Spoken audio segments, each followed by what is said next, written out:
Pues muy buenas tardes, buenas noches, buenos días, donde quiera que estén. Muchas gracias por estar con nosotros, quienes ya están, que son 47 personas. La suerte está echada, como suelo decir, porque ya empezó esto y no hay forma de pararlo. Son, este es el número 48, el streaming número 48 de Arriba Desnudo, y lo primero que tengo que hacer es ofrecer una disculpa por la semana pasada. Vamos a hablar de la semana pasada ahora por lo que ocurrió, y porque lo que ocurrió nos da tiempo, nos da pie para hablar de otras cosas. La realidad es que, como hemos dicho, no me da la vida para hacer todo lo que tengo que hacer, pero trato de hacerlo. Por supuesto, los invito primero que nada a seguirme. Estoy en Twitter como El Nocturno, en Instagram como M-El Nocturno, en la web con mi web mauriciosuarez.com, que sigue sin visitar nadie. Tengo una idea para que nos empiecen a visitar y probablemente la pongamos en práctica ahora mismo a raíz de un comentario en el chat, el que vamos a hablar luego. Y el correo electrónico del canal, que es rvdsqs@gmail.com, que ya sé que es muy complicado, pero a ver si sí se lo aprenden. Y por supuesto les agradezco muchísimo a quienes nos apoyan por Patreon, por PayPal y por GoFundMe para seguir adelante con el canal, porque pues todo esto cuesta. Vieron que tengo nueva estantería, puedo presumir mis libros, mis 3 últimos libros, que son La Izquierda Feng Shui, que está arriba, luego junto está No por Dios, y abajo aquí está de Tommy Jerry a las supernenas, la aventura de Hanna-Barbera, un libro del que estoy orgullosísimo, que no tiene nada que ver con lo que hago yo o con lo que la gente cree que debo hacer, pero que es la historia del estudio de animación Hanna-Barbera, que fue esencial para nuestra niñez, para la niñez de muchísimos de nosotros, y que hice con muchísimo gusto para la editorial Dolmen, a instancias de mi querido amigo Jorge Iván Argiz, a quien no veo desde antes de la... No es cierto, después de la pandemia lo vi en el Celsius, porque hacen el Festival Celsius en Avilés. Bueno, entonces tenemos pues nuestra bonita estantería. Arriba esperen, aquí arriba está un fósil de un hada. Pocas personas lo tienen, el fósil del hada. Y algunos micrófonos que he tenido y las viejas tazas del Arriba Desnudo. Iremos cambiando la decoración de nuestra estantería para que no se vea tan vacío lo de atrás, que parecía que hablaba yo desde el fondo de la nada. Y bueno, vamos a empezar por el principio hoy, cosa que que va a resultar poco normal, pero quería hablar del tema que nos tiene principalmente preocupados, no preocupados, pero interesados en este momento, y que son nuestros seguidores. Tenemos, según estoy viendo en este instante, actualizado al último minuto, y se acaba de ir alguien, 99.610 seguidores.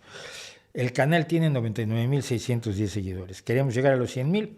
Vamos a llegar a los 100.000, pero vamos, nos interesa llegar a los 100.000 porque esto le da una categoría al canal que permite que se difunda más, etcétera. Todo esto ya lo expliqué en el vídeo de este martes pasado, que los invito a que vean. Pondré probablemente si no se me olvida todo, si no se me olvida todo porque no me da la vida, en la descripción pondré el enlace al vídeo del martes pasado donde expliqué lo de los 100.000. Así que si no se han suscrito, ustedes que son 69 personas, qué bonito número, 69 personas que están en este momento viendo este streaming, si no se han suscrito, por favor suscríbanse, nos van a hacer un gran favor y no les va a costar ni un céntimo. Todas las suscripciones que hagan ustedes al canal, todas las veces que puedan ustedes ver, hay uno menos ahora, 99.609, no miren ahí, déjenlo. Todos los vídeos que vean ustedes en este canal son gratis. Pueden ustedes ver más de 720 vídeos que he hecho a lo largo de 10 años gratis. Y si quieren apoyarnos, pues apóyennos, si no, por lo menos suscríbanse y denle me gusta a los vídeos que les gustan. Decía yo que la semana pasada no hubo streaming porque no conseguí entradas otro día para un espectáculo que se llama Clowns.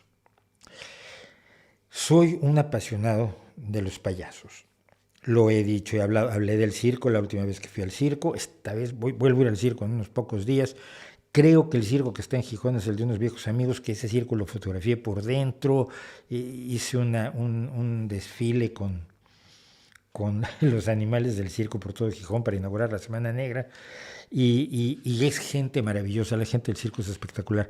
Pero de todo lo que es el circo, que yo sé de trapecistas y de malabaristas y y de expertos en la cuerda floja o no tan floja, en el alambre.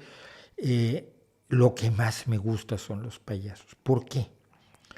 Porque son caricaturas profundamente pensadas de lo que somos todos nosotros. Les decía a mi hijo que eran como nuestro espejo oscuro en ocasiones, ¿no? El payaso solemne, el cara blanca, que no sí todos usan la cara blanca, simplemente es el nombre que se le da, el payaso cara blanca, que se vestía mucho de manera muy elegante, con un sombrero de pico y la cara casi totalmente blanca, y era el que tenía el orden, el que ponía el orden y concierto. Luego está el Augusto, que es el caos. Y los dos caricaturizan parte de lo que somos nosotros, de lo que creemos o pretendemos ser en nuestras propias cabezas. Entonces el Augusto es un pedantazo. El cara blanca es un pedantazo y el Augusto es insoportable a veces porque no se está quieto, porque no está serio en ningún momento. Y todos en algún momento dado somos el payaso Augusto y el payaso cara blanca. Y se han desarrollado otras muchas variedades de payasos, ya lo he contado, como el hobo o vagabundo, que fue estadounidense, que usa el sombrero hongo y lleva sus pertenencias en un pañuelo atado a un palito, tiene la ropa, lleva traje y generalmente traje y chaleco muy desastrados, y en vez de la cara blanca o las pinturas rojas tiende generalmente a pintarse esto de oscuro, señalando que no se ha afeitado en un buen tiempo. Ese es el payaso hobo que se desarrolló en los Estados Unidos. Pero si pueden ver este espectáculo que se llama Clowns, son 5 payasos, todos de escuelas de payasos. Uno de ellos es de una familia de 3 o 4 generaciones de payasos, es decir, por lo menos su abuelo, su papá y él son payasos italianos. Hay dos personajes jóvenes que han estudiado también en la escuela de circo, en la escuela de payasos. Hay un cara blanca extraordinario que ha recreado el cara blanca ya no solo como un pedante, sino como un intelectual, lo cual lo puede volver incluso más pedante a ratos, pero también le permite filosofar acerca de la esencia del oficio de payaso. Pero si lo pueden ver, no se pierdan a este genio que se llama Hush Mahush. Tiene otro nombre, es ucraniano, vive en París, aprendió en las mejores escuelas, como la escuela de Kiev, pero todo eso da igual. Es el caos, es la sorpresa incesante, es el ver el mundo al revés y enseñarnos cómo podremos ver el mundo al revés. El tipo tiene una rutina tan perfectamente desarrollada, tan cuidadosamente armada, donde nada es al azar, que eso es muy importante en el oficio de los payasos. Cuando aparece a haber un enorme caos, nada está dejado al azar. Y trabaja con gente, esto es de las cosas más difíciles, sube gente al escenario y trabaja con gente en el escenario, pero lo hace con una elegancia, con un cuidado, con un interés en mostrarnos cómo somos nosotros también cuando nos subimos al escenario. A mí me dejó absolutamente fascinado. Y yo he visto al que es probablemente el mejor payaso en este momento en el mundo, que es David Larible, que por cierto es primo de la gente del circo italiano a la que voy a ver en estos días. Entonces, si tienen oportunidad de ver el espectáculo de Clowns, todos son maravillosos, todos tienen cosas extraordinarias. El payaso es probablemente el artista más completo del circo siempre. Tiene que saber hacer malabares, tiene que ser o acróbata o trapecista o alambrista, es decir, tiene que tener habilidades circenses, pero además tiene que conocer la psicología de la gente a la que sube al escenario, porque como se te suba uno que te destroza el espectáculo, aquello se cae como un castillo de naipes. Tiene que sabernos hacer reír sin humillarnos, avergonzarnos sin humillarnos, cosa que es tremendamente difícil. Tiene que saber psicología, tiene que tocar instrumentos, no sé si ya lo dije, tocar instrumentos y cantar. En fin, es un artista enormemente completo, aunque parece que su función es minúscula. Recuerdo otro payaso magnífico que traía al Circo del Sol, que fue una de las víctimas terribles de la pandemia, el Circo del Sol, que era un payaso chino. La última vez que lo vi fue creo que en Cusa, en el espectáculo Cusa, un tipo regordete y calvo, que era espectacular, que era maravilloso y que además es un acróbata magnífico, lo cual siempre llama la atención a alguien que parece estar pasado de peso. Eso fue lo que hice y por lo que no estuve la semana pasada. Así que si me disculpan, muchas gracias. Y si no me disculpan, pues ni modo. Y bueno, vamos a hablar del otro tema que quería yo antes de entrar al chat, porque en el chat nos vamos a salir ahora de lo que estaba yo hablando, de lo que estaba yo tratando de hacer hoy, pero me han hecho una propuesta que es fundamental e importantísima. El curso de periodismo. Hasta ahora 25 personas han expresado su interés en el curso de periodismo. El curso de periodismo, lo que no sé es todavía cómo darlo, si lo grabo o lo damos en vivo, si me consigo uno de estos pizarrones de blancos de borrado con rotuladores de colores, o si preparo un PowerPoint más decente, o si hago una mezcla de todo. El problema es, yo puedo darlo en vivo, pero no puedo interactuar, no creo que fuera razonable interactuar en vivo, es decir, yo puedo dar una clase de 45 minutos y luego me mandan preguntas, que las vamos a la siguiente clase y doy otra clase de 45 minutos. Yo calculo que son 8 o 10 clases en las que se puede reunir esto que sería un taller de géneros periodísticos. Es decir, vamos a hablar de la historia del periodismo, del significado del periodismo, de lo que es la prensa, y luego vamos a hablar de los elementos clave de los distintos géneros periodísticos. ¿Qué es una noticia? ¿Qué es una nota corta? ¿Qué es un reportaje de fondo? ¿Qué tipos de entrevistas hay? ¿Cómo se hacen? ¿Cómo se preparan los distintos tipos de entrevistas? De verdad, se ven cosas que horrorizan, de verdad.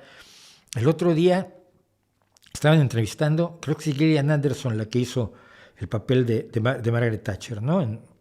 Recientemente. Gillian Anderson, creo que sí, la que era de Expedientes X.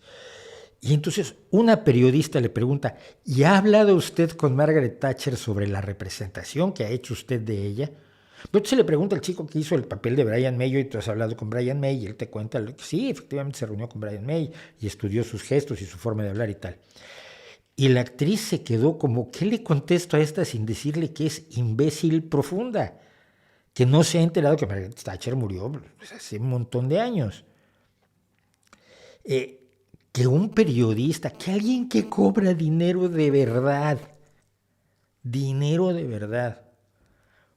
como periodista pueda hacer esa pregunta, que no se haya siquiera enterado de quién recoños es Margaret Thatcher y por qué la está interpretando Gillian Anderson, si es la actriz, si no, ya saben que con los nombres soy terrible. Ese es el tipo de cosas que yo no soporto en el periodismo actual y así las veo uno por todos lados.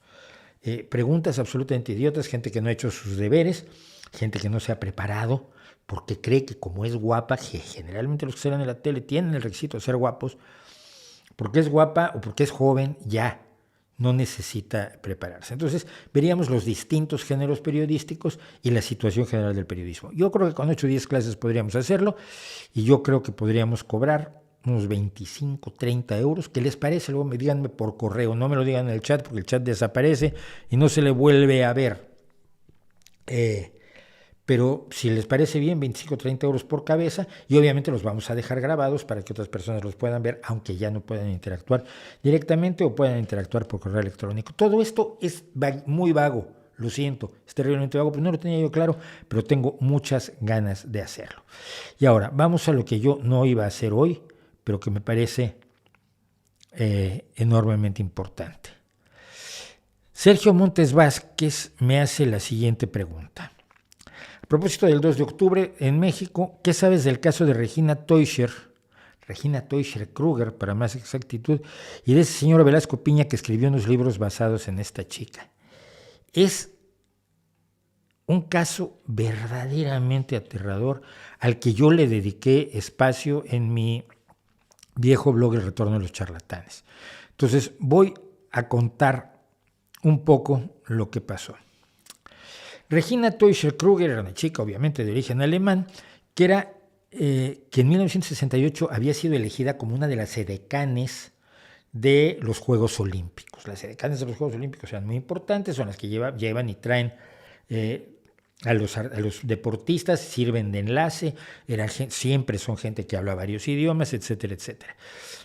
Entonces ella iba a estar trabajando desde la llegada de los deportistas y en las áreas que se le asignaran hasta el fin de los Juegos Olímpicos.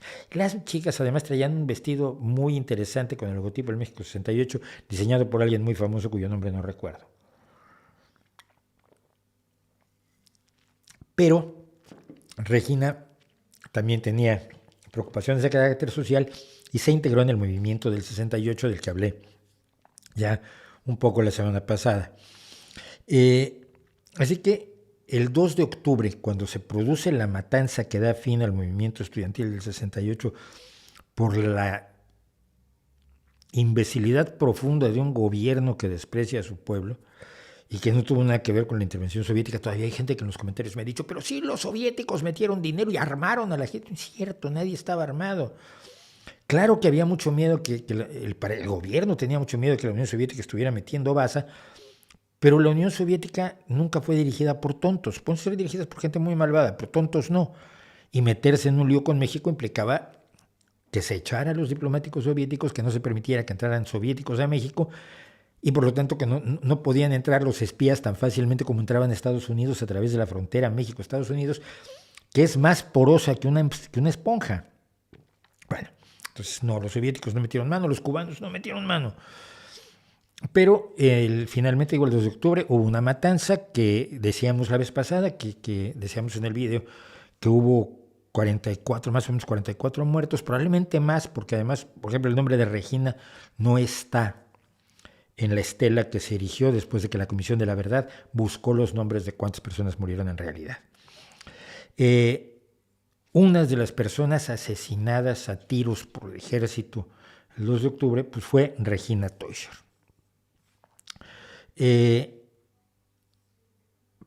Y en ese momento apareció un sujeto que es de lo más despreciable, deleznable, gusanil, baboso del universo, que es Antonio Velasco Piña, que primero con un seudónimo de Tlacaelel, que fue una eminencia gris del mundo de los mexicas, y luego ya con su nombre, publicó un libro en el cual se inventaba una serie de mentiras sobre Regina. Decía que Regina había sido llevada al Tíbet cuando era muy pequeña y había sido iniciada como una gran sacerdotisa budista, allí metías al Dalai Lama y metías a todo Dios, y los lamas tenían relación con los aztecas, y entre sus afirmaciones de que había sido descubierta por un lama y había sido llevada a iniciarse en el Tíbet, decía este miserable, no sé si viva todavía, ojalá, y si vive esté sufriendo, de veras, no, o sea, hay veces que uno no debería decir estas cosas, pero las piensa.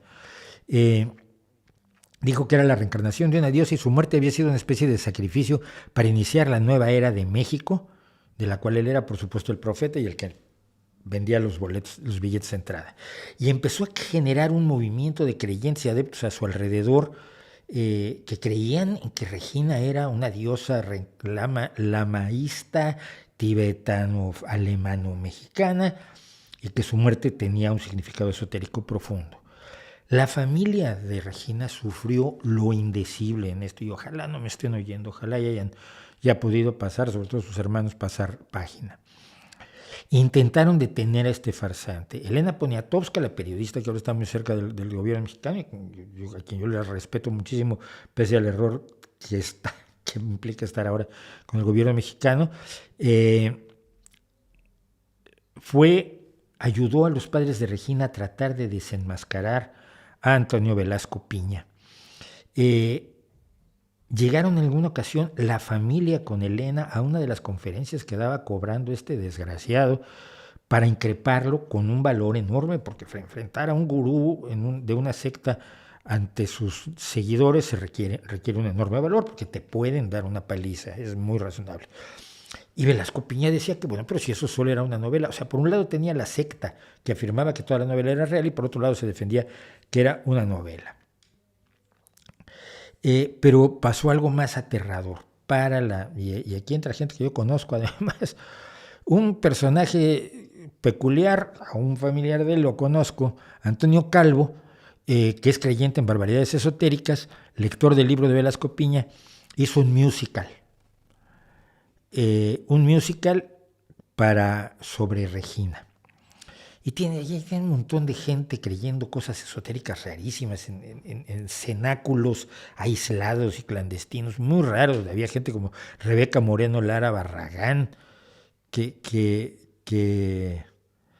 decía que un ermitaño del volcán de Tacaná en Chiapas le había dicho que tenía que acercarse a Velasco Piña. Ya iba el tarado de Antonio Calvo a hablar con Velasco Piña y hace el musical de Regina. Es terrible que se deprede así a una persona. Y esta gente fue la que luego le hizo la música y apoyó a Vicente Fox, y que incluso tuvieron la desvergüenza de decir que estaban haciendo música mágica para garantizar que ganara Fox, y como Fox ganó, pues Fox los llenó de dinero. Y entraron en el rollo de los mayas galácticos, que tuvieron mucho que ver con el gobierno de Vicente Fox a través de Santiago Pando, uno de los principales asesores de propaganda de Fox. Es decir, todo este inmundo ataque a una persona inocente, utilizar a una persona víctima, además de uno de los grandes crímenes de México, resultó de una desvergüenza enorme, pero además resultó negocio para un montón de gente, para Velasco Piña, para Antonio Calvo, para Slucky, el otro que escribió el guión, para el asesor del observador de Vicente Fox, Santiago Pando, para la señora esta que se hacía llamar también Kadoma Singh Ya y que hacía adivinaciones y demás. Brujos que ganaron dinero del gobierno mexicano, como antes ya lo habían hecho con los Salinas algunos otros. Es terrible, es absolutamente aterrador lo que se llegó a hacer con esta pobre mujer, con esta pobre chica, que fue una más de quienes murieron. Entonces esa es la historia, la conozco. Si alguien sabe dónde está Velasco Piña, que me diga, ojalá esté. De veras, es que es tan deleznable, tan bajuno, que a la gente normal se nos hace difícil de creer, aunque no es más que un estafador como hay tantos. Carlos Cruz dice que de las 31 personas que está persiguiendo el gobierno mexicano, solo 6 son científicos, los demás son economistas de ciencias políticas, de ciencias, abogados y otros, pero si son inocentes, pues no hay problema. Bueno, pero tú eres tonto, ¿verdad? El presidente te ha acusado a estas personas de terribles corrupciones en su máxima tribuna, que es la mañanera. Han sido perseguidos por la Fiscalía, por el CONACYT, han sido señalados en los medios como delincuentes organizados. Se ha sido una persecución a los científicos aterradora. Se han escrito artículos llenos de mentiras para desprestigiarlos. Y es probable que acaben en la cárcel preventiva, en uno de los penales de máxima seguridad en México, en lo que se hace un juicio en el que no hay garantías, porque sabemos cómo funciona la justicia en México. Si son inocentes, no tienen nada que temer. Las cárceles de México siempre han estado llenas de inocentes. Así como las calles, los culpables suelen estar en la calle, porque hay un 99% de impunidad en México. No digas barbaridades, Carlos Cruz, por favor. México 40 me pregunta, si las constelaciones no son reales, ¿por qué se siguen usando? ¿Quién las sigue usando en la ciencia? Se usan en la ciencia como referentes porque las características de las constelaciones es que aunque no son reales, quiere decir que no son estrellas que estén juntas, que las estrellas que forman una constelación pueden estar a una enorme distancia unas de otras. Las vemos juntas, pero unas están más lejos que otras. Simplemente las vemos como si estuvieran juntas, simplemente porque las estamos viendo solo en una dirección, no las estamos viendo, no las podemos ver tridimensionalmente. El chiste es que el movimiento de las estrellas dentro de las constelaciones nos permite entender mucho acerca de qué son, dónde están, cómo se comportan, cómo se están moviendo unas respecto de otras. Y porque permite entender el cielo. O sea, es una forma, es como un truco mnemotécnico, ¿no? Yo me acuerdo, la primera vez que fuimos a ver a las Perseidas aquí en España, que estábamos viendo a las Perseidas y de pronto dije a la izquierda, miren, ahí está la Osa Mayor. Y entonces quienes venían conmigo decían, nunca la había yo visto, pero ahora ya sé dónde está. No, la Osa Mayor no es una constelación real, las estrellas están a distancias muy distintas, pero desde aquí se ven como ese ese cucharón gigante, y entonces permite ubicarte en el cielo. Y permite decir, mira, esa es la constelación de Piscis, es la constelación de Acuario, es la constelación de Ofiuco, esa es la Osa Mayor, la Osa Menor, y te permite pues tener un mapa del cielo mnemotécnico. No quiere decir que se les dé valor de las influencias que se suponían que tenían las constelaciones en las creencias astrológicas. ¿El tarot, cristales y otras pseudociencias pueden tener un uso científico como lo son las constelaciones? No. La alquimia le dio nombre a muchas sustancias a las cuales se les sigue dando ese mismo nombre, no hay ningún problema, pero no hay procedimientos alquímicos ni procedimientos astrológicos en ese terreno. Entonces, no, creo que confundes para qué usa las constelaciones la astronomía. El otro día mi hijo y yo encontramos la Vía Láctea. Es que aquí en Gijón es muy difícil verla, pero estuvimos después de los payasos, nos fuimos a hacer un recorrido medieval renacentista por Castilla y parte de Asturias, y estábamos en un camping en Valladolid y descubrimos la Vía Láctea. O sea, no la descubrimos, pero vamos, mi hijo se dio cuenta y dice, ¿por qué hay más estrellas allí que acá? Entonces saqué la aplicación que uso para ver el cielo. Digo, porque estamos viendo la Vía Láctea, estás viendo tu galaxia de canto. Siempre es bonito eso.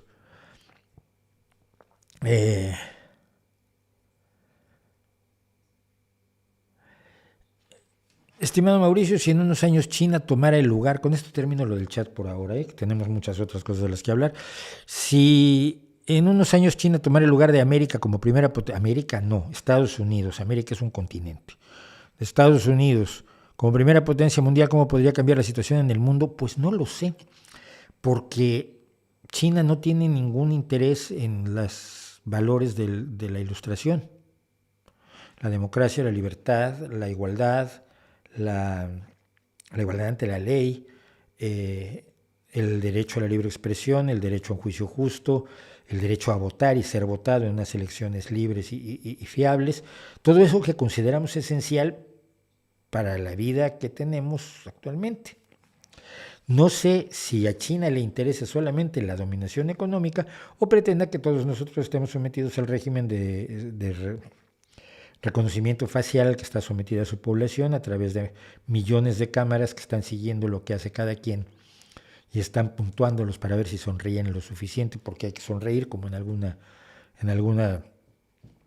un corto de ciencia ficción que vi hace poco, que si dejabas de sonreír, no es cierto, no era un corto de ciencia ficción, era una película.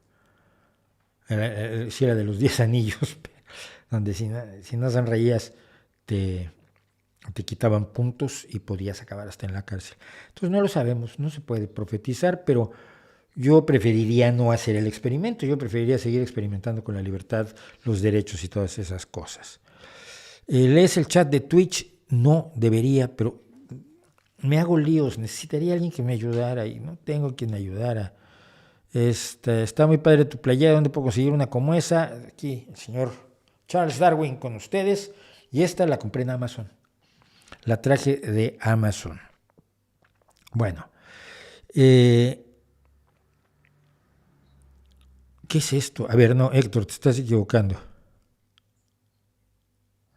¿Qué le parece que el cheque cultural para jóvenes de 18 años que va a dar el gobierno español sirva para comprar videojuegos y asistir a corridas de toros? No, pues que no es eso, es una ayuda para el alquiler. Solo la puedes usar para el alquiler. Verás, cuando se dan apoyos, los apoyos se dan con ciertos objetivos concretos. Esa es una de las características fundamentales de una visión progresista y socialdemocrática. Es decir, yo te voy a ayudar a comer, pero no te voy a dar dinero para que compres comida, sino que te voy a dar un cupón para que compres comida o una credencial con la cual te dan la comida.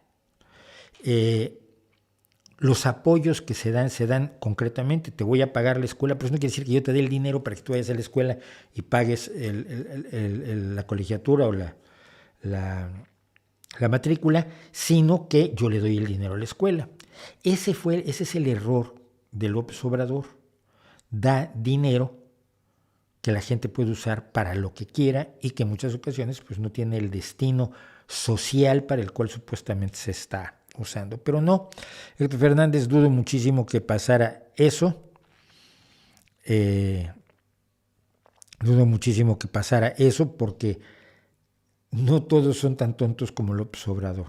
Siento mucho decirlo. Bueno, hablando ya solo por una cosa más de la persecución de los científicos mexicanos, Alejandro Madrazo, que es director, ahora les digo, director del CIDE, de la región centro del Centro de Investigación y Educación, fue cesado por expresar su apoyo a quienes están inconformándose por cómo se están llevando las cátedras CONACYT. Así que ahí lo tenemos. Si usted no es totalmente adepto y fiel y leal al López Obrador, pues van a echarle su trabajo si tiene trabajo en el gobierno. En el gobierno solo trabajan sus amigos, sus parientes y sus incondicionales. Y eso no debería ocurrir. Y recordemos que también en el gobierno, en los gobiernos del PRI y el PAN, trabajaron muchos izquierdistas que estaban allí porque hacían bien su trabajo y no necesitaban ser leales al partido. Ahora las cosas han cambiado mucho y eso debería preocuparnos. Dicho lo cual, vamos a esto.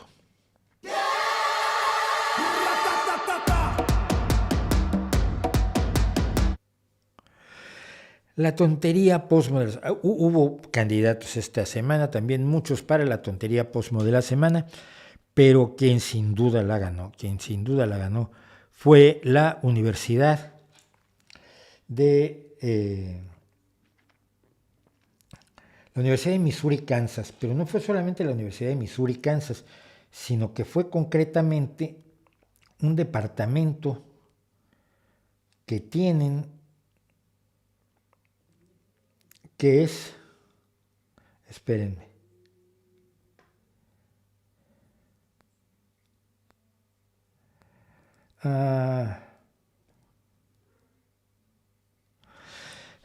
está aquí, perdón.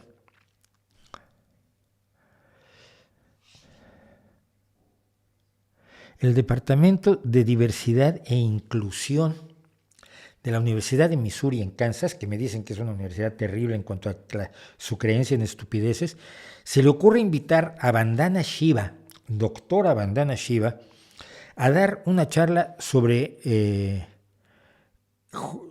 justicia social, con su libro, a vender su libro, por supuesto, Democracia de la Tierra, y una conferencia. Sabemos que esta señora cobra $100,000 por conferencia. Quizás le hizo un descuento a la Universidad de Missouri en Kansas. Y entonces se le invitó a hablar sobre lo que ella se supone que sabe. Ella se supone que sabe de física nuclear, se supone que sabe de genética, se supone que sabe de agronomía, se supone que sabe de justicia social, se supone que sabe de ecología, se supone que inventó el ecofeminismo, se supone que promueve la agroecología, y todo eso lo hace sin tener ninguna preparación. Ella siempre se ha presentado como doctora en física, y esto es muy interesante siempre arrancar por allí. En 1978 esta señora se doctoró en filosofía de la física en la Universidad de Western Ontario. Se doctoró en filosofía con una tesis especulando filosóficamente sobre, ¿qué cree usted? La física cuántica. No me da la vida para esto. Y entonces, a partir de ello, ella dice que es doctora en física nuclear, en física cuántica, que ella sabe física, no sabe física, estudió filosofía. Es este personaje que es de lo más detestable y despreciable del mundo. Ha hecho un negocio absolutamente enorme,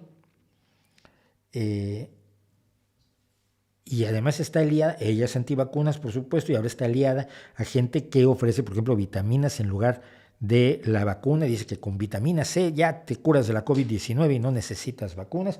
Uno de ellos es un personaje peligrosísimo que es Joseph Mercola, considerado uno de los 12 peores difusores de mentiras respecto de la pandemia. Bueno, esta mujer se lanzó a la fama cuando acusó al algodón transgénico de ser el responsable del suicidio de campesinos, de agricultores de algodón en la India. Se ha demostrado por todos los medios posibles que el algodón transgénico en la India no tiene absolutamente nada que ver con los suicidios que existían antes, que existen después, y que tampoco han aumentado, pese a que hoy, ella lo denuncia hace mucho tiempo, pero actualmente el 90% del algodón que se cultiva en la India es BT, es decir, es algodón transgénico que tiene la proteína del Bacillus thuringiensis que le permite rechazar algunas plagas, luego las plagas se vuelven resistentes, por eso pasa con todos los pesticidas, y entonces hay que inventar nuevas formas, nuevos pesticidas. Pero ella dice que los transgénicos hacen daño a quienes los comen. En 25 años nadie se ha ni enfermado por comer un transgénico porque no tiene nada de particular. Dice que destruyen la tierra, dice que luego lo comentan que la esterilidad es hereditaria. Esto es muy importante, para que usted del nivel. Ha dicho, bueno, por supuesto, Bill Gates es el más malo del mundo. El más malo del mundo antes era Monsanto, pero cuando Bayer compró Monsanto, entonces el más malo del mundo es Gates, que ahora hace el trabajo de Monsanto. ¿Por qué? No lo dice. Dice que Bill Gates es el dueño de la Organización Mundial de la Salud. No lo es. Dice lo que sea para ganar dinero y hacerse famosa. Y ya que fue invitada a la Universidad de Missouri, Kansas, un grupo de académicos le escribió una carta al presidente al rector de la Universidad de Missouri en Kansas, diciéndoles que no puedes invitar a hablar de ciencia a alguien que es anticiencia. Y le trataron de recordar sus posturas anticientíficas y poco éticas. Esta iniciativa, por cierto, la inició Giovanni Molteni Tagliabue, investigador de las ciencias de la vida y ciencias políticas, 28 de septiembre de 2021, para Mauli Agrawal, canciller de esta universidad, y firmado por todos estos científicos, incluido, si ustedes van a encontrar por allí, a Sir Richard John Roberts, que es premio Nobel, que es el premio Nobel que denunció, que le pidió a Greenpeace que dejara de impedir, de combatir el arroz dorado. Greenpeace no hizo ningún caso, y de quien se contaron muchas mentiras en un periódico español, en la contra de La Vanguardia, en la contraportada de La Vanguardia. Le hicieron una entrevista donde mintieron, haciéndole decir lo que nunca dijo en contra de la industria farmacéutica. Trabaja en la industria farmacéutica él. Y como yo no lo encontré nunca en inglés que dijera las barbaridades que decían los de la contra que él decía, me puse en contacto con él, lo entrevisté. En mi blog Los Charlatanes está la entrevista por correo electrónico que le hice al doctor Roberts, donde dijo él: yo nunca dije eso. Así que, y le dicen: estimado canciller,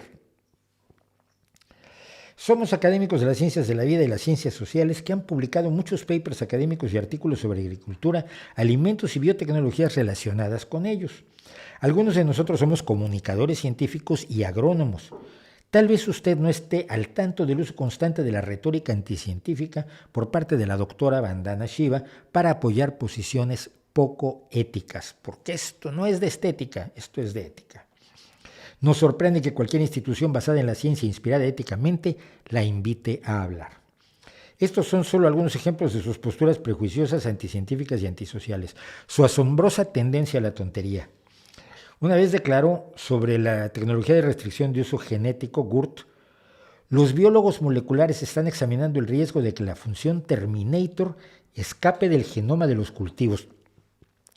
Se habló alguna vez y se trabajó un poco sobre una semilla que fuera estéril, es decir, que no se pudiera reproducir. Y mucha gente cree que son los transgénicos y que entre los transgénicos están las semillas Terminator. No están, nunca se desarrollaron, nunca se comercializaron, pero ella dice que la función Terminator escape del genoma de los cultivos en los que se ha incorporado intencionalmente y se mueva hacia cultivos circundantes de polinización abierta o plantas silvestres relacionadas en campos cercanos. Dada la increíble adaptabilidad de la naturaleza y el hecho de que la tecnología nunca se ha probado a gran escala, la posibilidad de que el Terminator se propague a los cultivos alimentarios circundantes debe tomarse en serio. La propagación gradual de la esterilidad en las plantas de siembra resultaría en una catástrofe global que podría eliminar las formas de vida superior en todo el planeta, incluidos los humanos. Es decir, que el fin del mundo, que es lo que les gusta mucho vender a estos. Y dicen los científicos, que ya he usado estas mismas palabras en puros lados, dice: hay que leer estas declaraciones 2 veces porque son demasiado desconcertantes para ser entendidas a primera vista. Lo que está afirmando es que las semillas estériles, que no pueden germinar, pueden propagar la esterilidad. Un estudiante de secundaria que expresara tales puntos de vista no aprobaría el examen de biología. Su asombrosa ignorancia, por ejemplo, ella dice que la mayoría de los organismos genéticamente modificados son cultivos tolerantes a toxinas BT o HT, que son herbicidas. Las toxinas son venenos, por lo tanto los transgénicos producen veneno. Los venenos no tienen cabida en los alimentos. Dicen los científicos, alguien debería explicarle que las proteínas BT son tóxicas para algunas clases claramente identificadas de insectos, que son plagas de las plantas, pero no para peces, aves, mamíferos ni humanos. Véanse también los artículos científicos citados en respuesta a su delirante publicación en Twitter, y hay un montón de citas a esto. Su proclividad a la indignación. Ella alguna vez dijo que Mark Linas es un sujeto que luchó contra los transgénicos y que un día se dio cuenta que había metido la pata hasta el sobaco y había estado evitando que muchos agricultores vivieran mejor y que muchos consumidores tuvieran mejores productos. Y dijo ella que Mark Linas diga que los agricultores deberían ser libres para cultivar organismos genéticamente modificados que pueden contaminar las granjas orgánicas. Orgánico, muy importante. Es como decir que los violadores deberían tener libertad para violar. Está equiparando a los agricultores que plantan cultivos científica y legalmente reconocidos como seguros con violadores. Son niveles de populismo, de demagogia que son escandalosos. Su rechazo a tecnologías que ayudan a los agricultores, en su mayoría mujeres y niños, esto no lo olvidemos, el campo ha pasado a ser trabajado en el tercer mundo mucho por mujeres y niños. Aliviar el trabajo doloroso y agotador del desbroce manual. Desbrozar es arrancar las malas hierbas. En vez de usar un herbicida que mate a las malas hierbas, vas a mano, las vas quitando todas en grandes campos de cultivo. Tienes 5 hectáreas, sóbate el lomo y quítale la maleza a 5 hectáreas. Trabajo que si lo puede hacer una máquina no lo hagas tú, que ya he dicho yo, y por ahí tengo una camiseta que lo dice también. Las mujeres indias, dice ella, desbrozan selectivamente a mano, preservando así la biodiversidad. No, cuando desbrozas estás eliminando la biodiversidad, porque esa biodiversidad mata tus cultivos, disminuye el rendimiento de tus cultivos, le deja menos ingresos a los agricultores y además hace que necesites más tierra para producir la misma cantidad de alimento. No estás preservando la biodiversidad. Uses pesticidas o uses trabajo manual, estás acabando con la biodiversidad, estás disminuyendo la biodiversidad, pero que se pida que la gente trabaje deslomándose es vergonzoso. ¿Y saben qué es lo peor? Que en lugares donde Vandana Shiva está considerada una voz importante como en México, es lo que está proponiendo precisamente el presidente de la República en México. El presidente López Obrador, que la gente vuelva al campo a trabajarlo a mano, sin tractores, sin pesticidas, sin nada por el estilo. Y como regalo final de los científicos, una declaración ridícula. Los fertilizantes nunca deberían haber sido permitidos en la agricultura, dijo en un discurso de 2011. Creo que es hora de prohibirlos, son un arma de destrucción masiva. Su uso es como la guerra porque vinieron de la guerra. A ver, los fertilizantes artificiales, porque antes se hacían moliendo huesos y cosas así, pues se necesita el fósforo, los hizo un científico que también trabajó en la guerra, sí. Pero eso no quiere decir que los fertilizantes sean un arma de guerra ni un arma de destrucción masiva. Los fertilizantes son una de las grandes maravillas tecnológicas que han permitido precisamente obtener mayor rendimiento en los cultivos, plantar menos tierra, salvar más bosques y en menos espacios de tierra obtener un mejor rendimiento, que significa tienes una mejoría en el medio ambiente, tienes agricultores que ganan más dinero con espacios más productivos y por supuesto a consumidores que tienen mejores productos para su consumo. Dicen los científicos. Preguntémonos si va a prohibir la metalurgia, ya que se ha utilizado para forjar cañones y probablemente empezó para hacer espaditas. Estamos seguros de que nuestros comentarios razonados serán vistos por las direcciones de esta carta, por sus colegas y estudiantes, como una crítica constructiva. Es posible que algunos de nosotros podamos asistir al evento para desafiar a la doctora Shiva en persona. Eso está ocurriendo hoy. La supuesta charla de Vandana Shiva se está dando hoy y me encantaría que estuviera allí el doctor Roberts, que estuviera alguno de los científicos de toda esta lista enorme de científicos que han hablado en contra de ella. Le agradeceríamos que pudiera poner nuestra carta a disposición de los participantes y valoraríamos mucho una respuesta punto por punto a a las cuestiones que aquí planteamos. Y ponen una cantidad brutal de enlaces a todo. Bueno, la respuesta es de locos, de verdad. Necesito encontrarla, espérenme, porque ahí es demasiado pequeña para que yo la pueda ver. Entonces necesito poderla ver en grande para contarles qué es lo que dice la cartita. Y la cartita dice: estimado doctor Tagliabue, gracias por escribir para expresar sus preocupaciones y los de sus colegas. Estamos conscientes de que muchos ven los puntos de vista de la doctora Shiva como controvertidos. Su invitación a hablar no apoya no es un apoyo de estas visiones por parte de la universidad, sino como universidad valoramos la libre expresión de ideas y la información.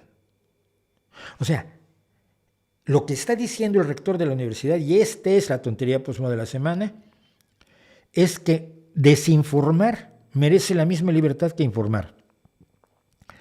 Que las ideas que son claramente falsas y tóxicas y dañinas deben ser absolutamente libres.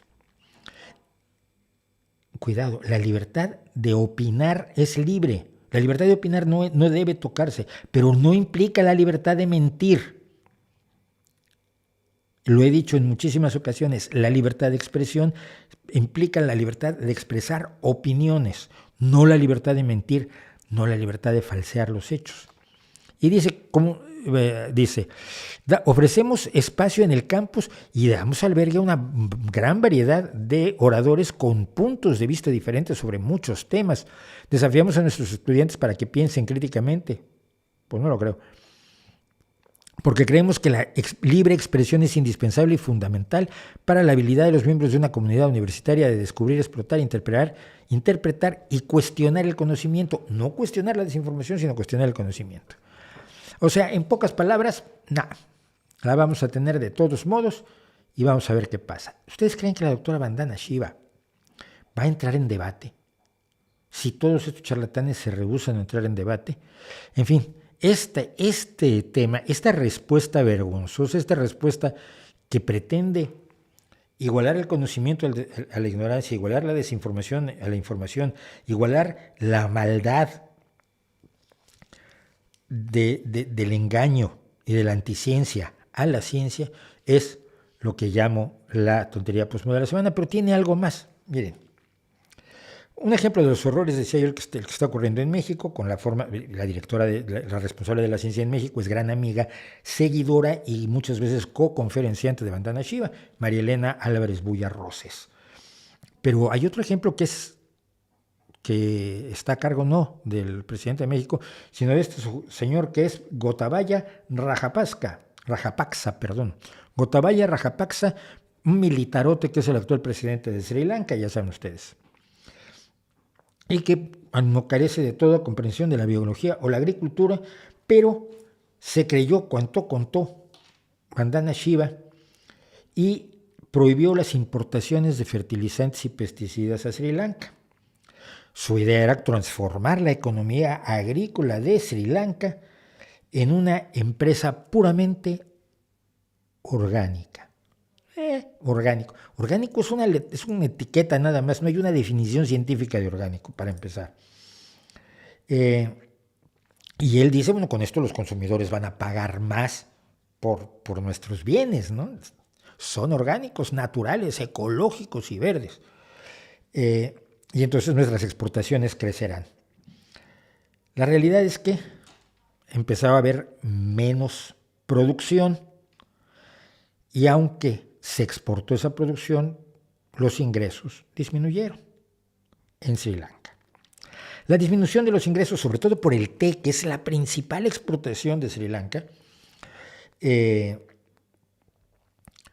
provocaron que se devaluara la moneda. Y la devaluación de la moneda provocó una inflación que está haciendo que la gente ahora no pueda comprar comida, los agricultores de Sri Lanka.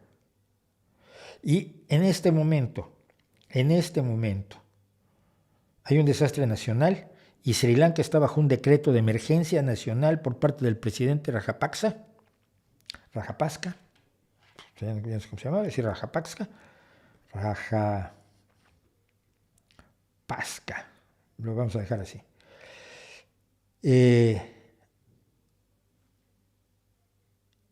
Y puede morir gente de hambre. Hay gente que está sufriendo problemas de cultivos, ya no por rechazo a los transgénicos, es por rechazo a los pesticidas, es lo que matan a los insectos y las plantas que atacan a tus cultivos, y por el rechazo a los fertilizantes, que son una forma de enriquecer los nutrientes normales de la tierra, sobre todo en tierras que han sido cultivadas durante miles de años y cuyos nutrientes naturales evidentemente se han agotado. Esto es lo que nos cuentan, lo que nos hacen personas como Vandana Shiva. Díganme si eso no es una vergüenza absolutamente nacional. Bueno,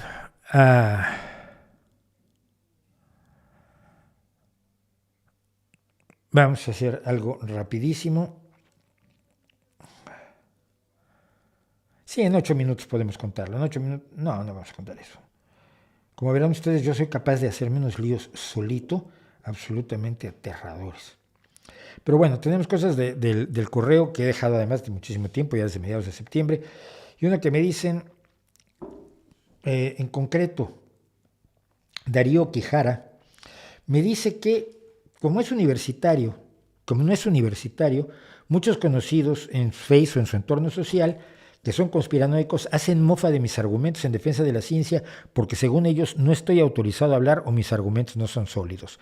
¿Cómo puedo refutar ese tipo de argumentos? Cuando intentan minimizar lo que digo, debido a que según ellos no puedo probar mis hechos, porque no los tienes que probar tú. Esto lo hemos dicho y lo vamos a repetir todas las veces que sea necesario. Tú puedes hablar de fútbol sin ser Messi. No necesitas ser Leo Messi para hablar y opinar con conocimiento de causa sobre el fútbol, sobre la historia del fútbol. ¿Por qué? Porque lo estudias. Yo puedo opinar con enorme claridad sobre la situación de las vacunas. ¿Por qué? Porque les he preguntado a personas que trabajan en ello, a expertos, porque leo lo que dicen los que saben. Yo soy una correa de transmisión, no soy el generador de la información. Y lo que tú tienes que decir, y lo que todos tenemos que decir es que no lo estoy diciendo yo te estoy diciendo lo que dicen los que sí saben, los que sí los pueden probar. ¿Estás dispuesto a ver sus pruebas? Y entonces les llevamos sus pruebas, porque no, la gente mucho se queda con esta idea de solo quien es científico puede hablar de ciencia. Es parte del destrozo que hemos hecho con la educación y la alfabetización de la ciencia en nuestro mundo. Pero la forma que tenemos de combatirlo es decir, no, mira, es que no te lo estoy diciendo yo, es que no me lo inventé yo, es que no son mis investigaciones. Es lo que dicen todos estos investigadores. Es lo que dicen estos estudios, es lo que dicen estos organismos internacionales. Refútalos a ellos.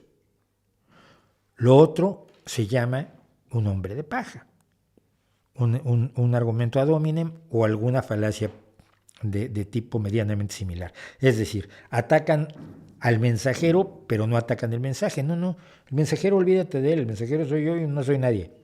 Yo solo te estoy diciendo lo que dijeron aquellos. Discute lo que dijeron aquellos, no discutas conmigo. Yo lo he vivido toda mi vida, yo soy periodista. Y todavía me escriben, pero ¿tú acaso eres científico? No, yo hablo con ellos, yo hablo con los científicos, tú no. Tú hablas con Vandana Shiva y con Josep Pàmies y con Marilena Álvarez Bulla. Eso marca una diferencia clara, porque ellos, unos pueden probar las cosas y los otros no. Los otros solo pueden cobrarlas, que es generalmente lo que hacen. Luego me dice Berenice Pérez Cacho, pregunta algo que es enormemente interesante y que no es tan fácil ni siquiera intentar responder. Me explico. Dice, vi un documental de Netflix sobre la monogamia, según el cual la monogamia va en contra de nuestra naturaleza. Pues como yo no sé cuál es nuestra naturaleza, y es muy difícil saber cuál es nuestra naturaleza, a menos que tengas genes que lo expresen, pero hacen ver al matrimonio como un absurdo acuerdo que ya no cumple la función original de asegurar al hombre que los hijos que mantiene son suyos, que tampoco creo yo que esa fuera la función original del matrimonio, ¿no? Pues asegurarle al hombre que sus hijos son suyos. o asegurarle también a la madre y a sus hijos que mientras ella hace la crianza de los hijos pueda tener un suministro de satisfactores para sus necesidades, todo lo que puede haber dado origen al matrimonio en los inicios de la cultura humana, de las culturas incluso prehumanas, no lo sabemos. Pero más allá de las implicaciones legales, ¿la monogamia permite que nuestras relaciones de pareja sean mejores? Yo no lo sé. Las personas que deseen ser polígamas pueden serlo si se deben establecer leyes que los apoyen. Sería complicado. Los intentos de poliamor reglado legalmente son complicados y al final, cuando tú ves sociedades poligámicas, se genera una jerarquía entre los poliamores, es decir, si un hombre tiene varias mujeres, se acaba generando una jerarquía entre las mujeres que están casadas con ese hombre. Y al revés pasa también en las sociedades matriarcales.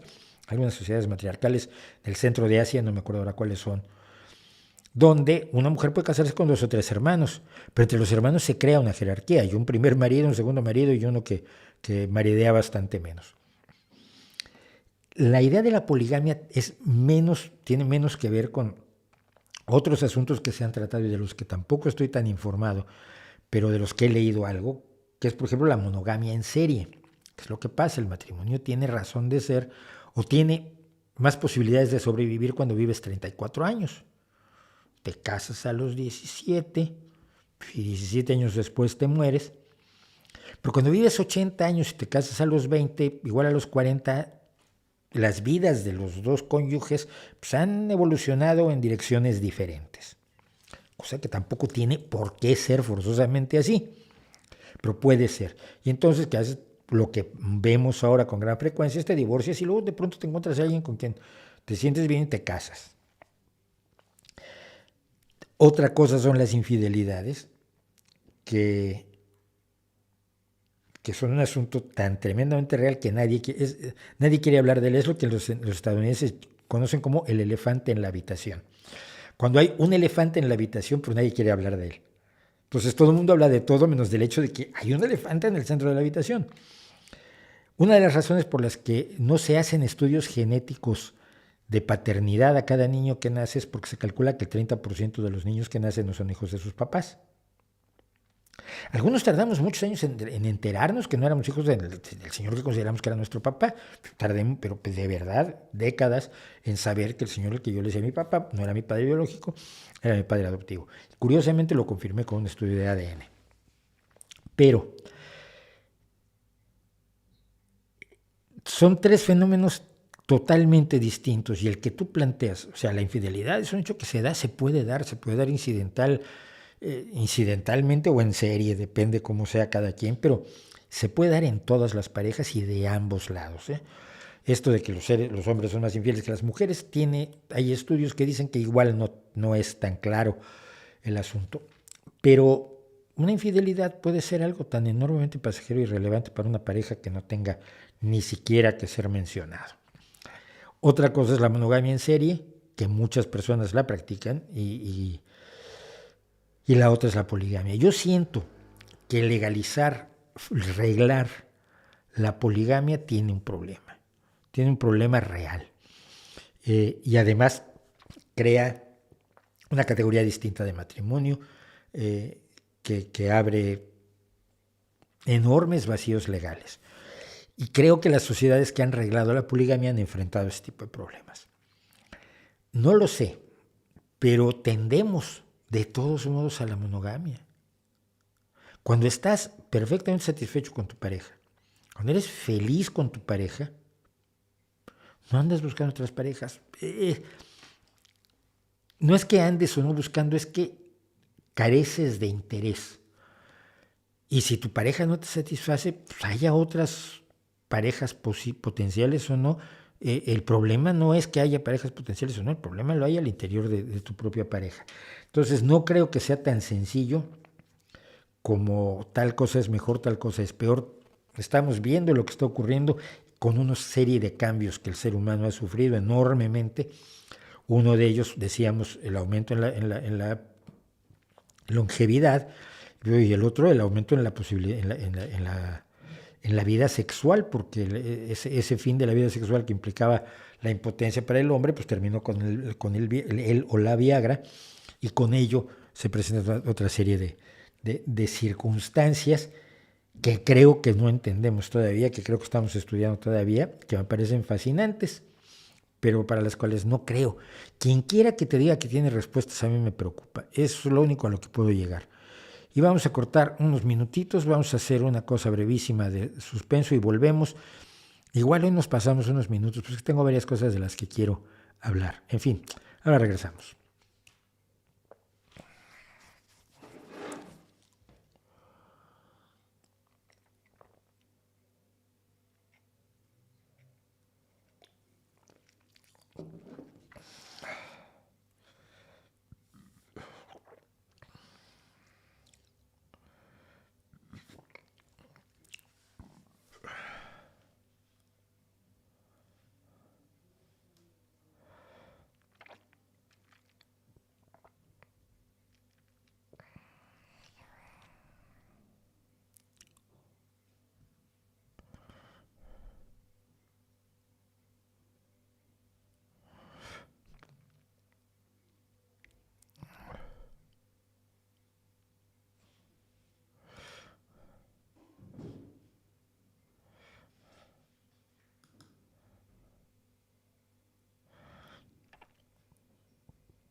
Bien, estamos de regreso, que espero que haya tenido tiempo de hacer todo lo que tenían que hacer.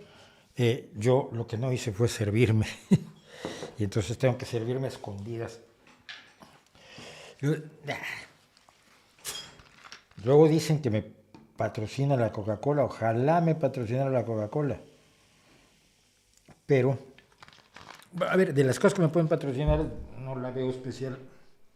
Perdón, de las cosas que me pueden patrocinar no la veo especialmente mala. Yo sé que hay, porque es parte de la mitología en contra de los Estados Unidos, que la Coca-Cola es dañina, pero no lo es. Probablemente las prácticas comerciales de la Coca-Cola sean dañinas, pero es otra cosa, o las prácticas o el uso de la Coca-Cola como elemento para promover el mundo, la forma de vida estadounidense, no sé, pero esas cosas definitivamente no.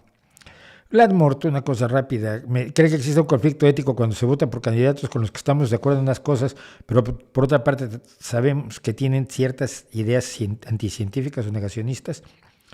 Sí, a ver, ningún candidato es al 100% perfecto como quisiéramos, de eso viven los otros políticos, de eso viven los demagogos, de señalar todo lo que está incorrecto en los candidatos que ya elegimos.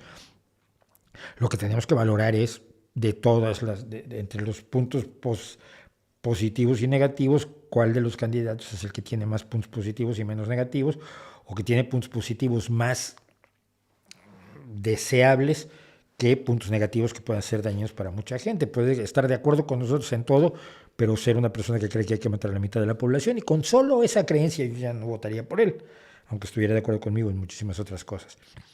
Ese es el trabajo del elector. El trabajo del elector es seleccionar al menos malo de los candidatos, porque si está buscando la perfección y a un Mesías y a un señor o señora o señorito o señorita o señorete absolutamente perfecto, que se ajuste a todas sus ideas, que vaya a cumplir todos sus sueños y consiga que tengamos un mundo feliz, perfecto, recubierto de rico chocolate, no lo va a encontrar. Y es muy también despreciable, muy cuestionable el que ataquemos a candidatos por los puntos negativos sin considerar los positivos, solamente por creencias o por convicciones ideológicas. Es decir, tú tienes que admitir cuando alguien hace bien las cosas, aunque no sea de los tuyos. Pero sí se nos olvida eso, ¿no? Se nos olvida que no estamos buscando al candidato perfecto, pues no lo vamos a encontrar, sino que estamos buscando al mejor en estas condiciones, al menos malo, como lo hacemos con todos. Nuestros amigos tienen defectos. Luego le pedimos que a los candidatos que sean, a los políticos que sean más perfectos que nuestros amigos, que tienen enormidades de defectos. Pero hay un punto aquí importante. El cinismo que implica el atribuirle todos los defectos a todos los políticos está echando, lo vuelvo a decir, lo he dicho, lo voy a repetir las veces que sea necesario, me da igual, está echando a la gente de la política. Cuando tú le dices a los jóvenes que solo los ladrones entran en política, esos jóvenes difícilmente van a entrar en política, a menos que quieran ser ladrones. Y entonces lo que estás haciendo es lo que se conoce como una profecía autocumplida. Es decir, estás logrando que se haga realidad aquello que tú estabas advirtiendo. Y no es cierto. Si tú ves los grupos de jóvenes de los partidos políticos, y aquí voy igual juventudes comunistas que las juventudes socialistas o que nuevas generaciones, del Partido Popular, hay gente idealista y hay gente convencida y hay gente que quiere hacer bien las cosas. No todos son proyectos de pillos. Y cuando vas a los ayuntamientos y ves a la gente que trabaja a veces sin sueldo, la gran mayoría de los concejales no cobran en este país. O cobran medio sueldo y son sueldos muy pequeñitos. Pues en un ayuntamiento pequeñito, pues los ingresos no dan tampoco para pagar grandes sueldos a 20 personas. Cuando ves a la gente que realmente se preocupa por sus conciudadanos, negarles eso y disfrazarlos como malvados, pero a mí me parece también muy poco honesto por parte de quien hace la crítica. Y mucha gente vive de esa crítica y de atacar a todos los políticos. Yo he conocido políticos muy pillos en mi vida. En México conocí a algunos que cuando te venían a saludar tomabas la cartera con una mano y los saludabas con la otra. Porque tenían 3 manos, ¿eh? Te abrazaban y con la tercera mano iban sobre la tarjeta, sobre la cartera. Pero también he conocido gente que ha muerto por sus ideales, que ha trabajado por el bien de todos, que lo ha hecho de una manera noble, sencilla, sincera. Te puedo dar nombres, puedo decir Ernest Yuc, te puedo decir, no sé, pienso en un pobre trabajador que fue concejal socialista en el País Vasco y acabaron matándolo, a Isaías Carrasco. La gente que se la juega por sus ideales también está allí. No podemos decir que todos los políticos son así o son asá.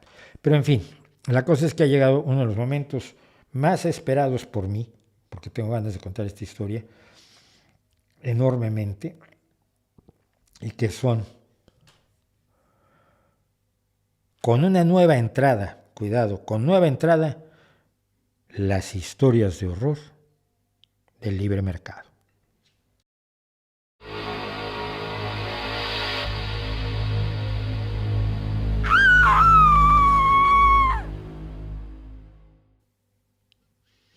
Como ven, tenemos las historias de horror del libre mercado, esta vez representadas por esto que van ustedes a ver ahora. Purdue, el nombre completo es Purdue Pharma, es una compañía farmacéutica. Y como estamos acostumbrados a que nos digan que así como todos los políticos son malos, todas las compañías farmacéuticas lo único que quieren es matarnos o mantenernos enfermos y cosas por el estilo, es una de las mentiras que le hicieron decir al doctor Richard Roberts los pseudoperiodistas de la Contra de la Vanguardia. Pues tenemos una historia de horror, pero verdaderamente brutal, con Purdue Pharma, que no es una historia de horror de la industria farmacéutica, es una historia de horror del libre mercado. Y lo digo por esto, porque no encuentras una historia así en la gran mayoría de las farmacéuticas, pero sí la encuentras aquí. ¿Han ustedes oído hablar de la crisis de los opiáceos u opioides en los Estados Unidos, de la cantidad de gente que se ha vuelto adicta a medicamentos para el control del dolor y se ha vuelto adicta a niveles tales que está costando vidas y que ha requerido la preocupación del gobierno de Estados Unidos y de la Agencia de los Alimentos y los Medicamentos, de los Centros para el Control de Enfermedades y de todo el gobierno de Estados Unidos a todos los niveles de gobierno, desde el nacional a los estados, incluso los municipios, por el enorme problema que han representado estos opioides, que no son drogas que se venden clandestinamente, no son como la cocaína o la heroína, sino que son medicamentos para el control del dolor que se han vendido legalmente.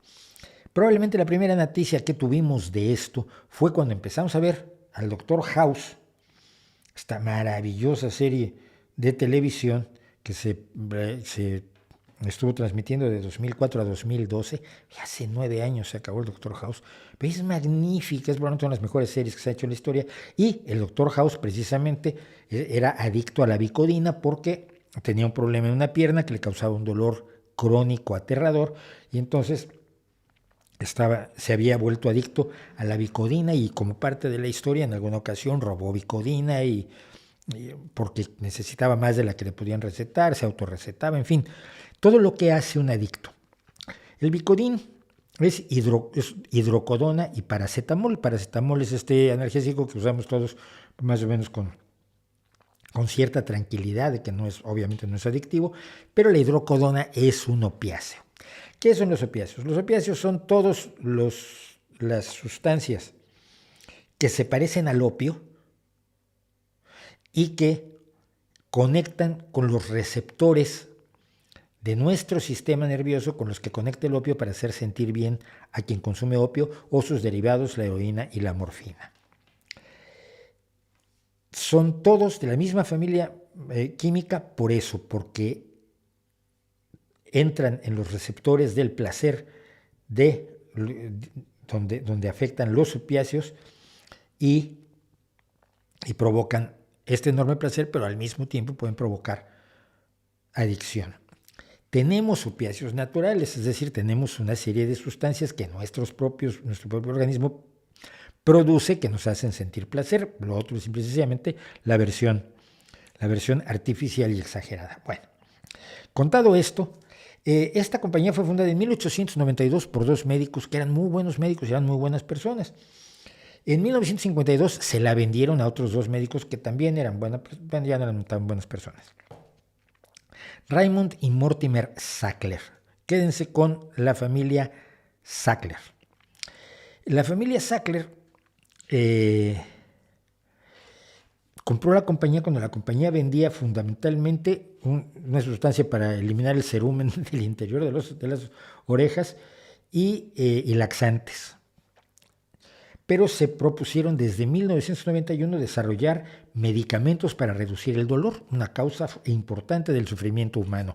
Todo esto entre comillas, en desarrollar medicamentos para reducir el dolor, una causa importante del sufrimiento humano. A mí me parece de lo más noble del mundo. Yo he conocido personas con dolor crónico, y el dolor crónico es uno de los grandes problemas del mundo.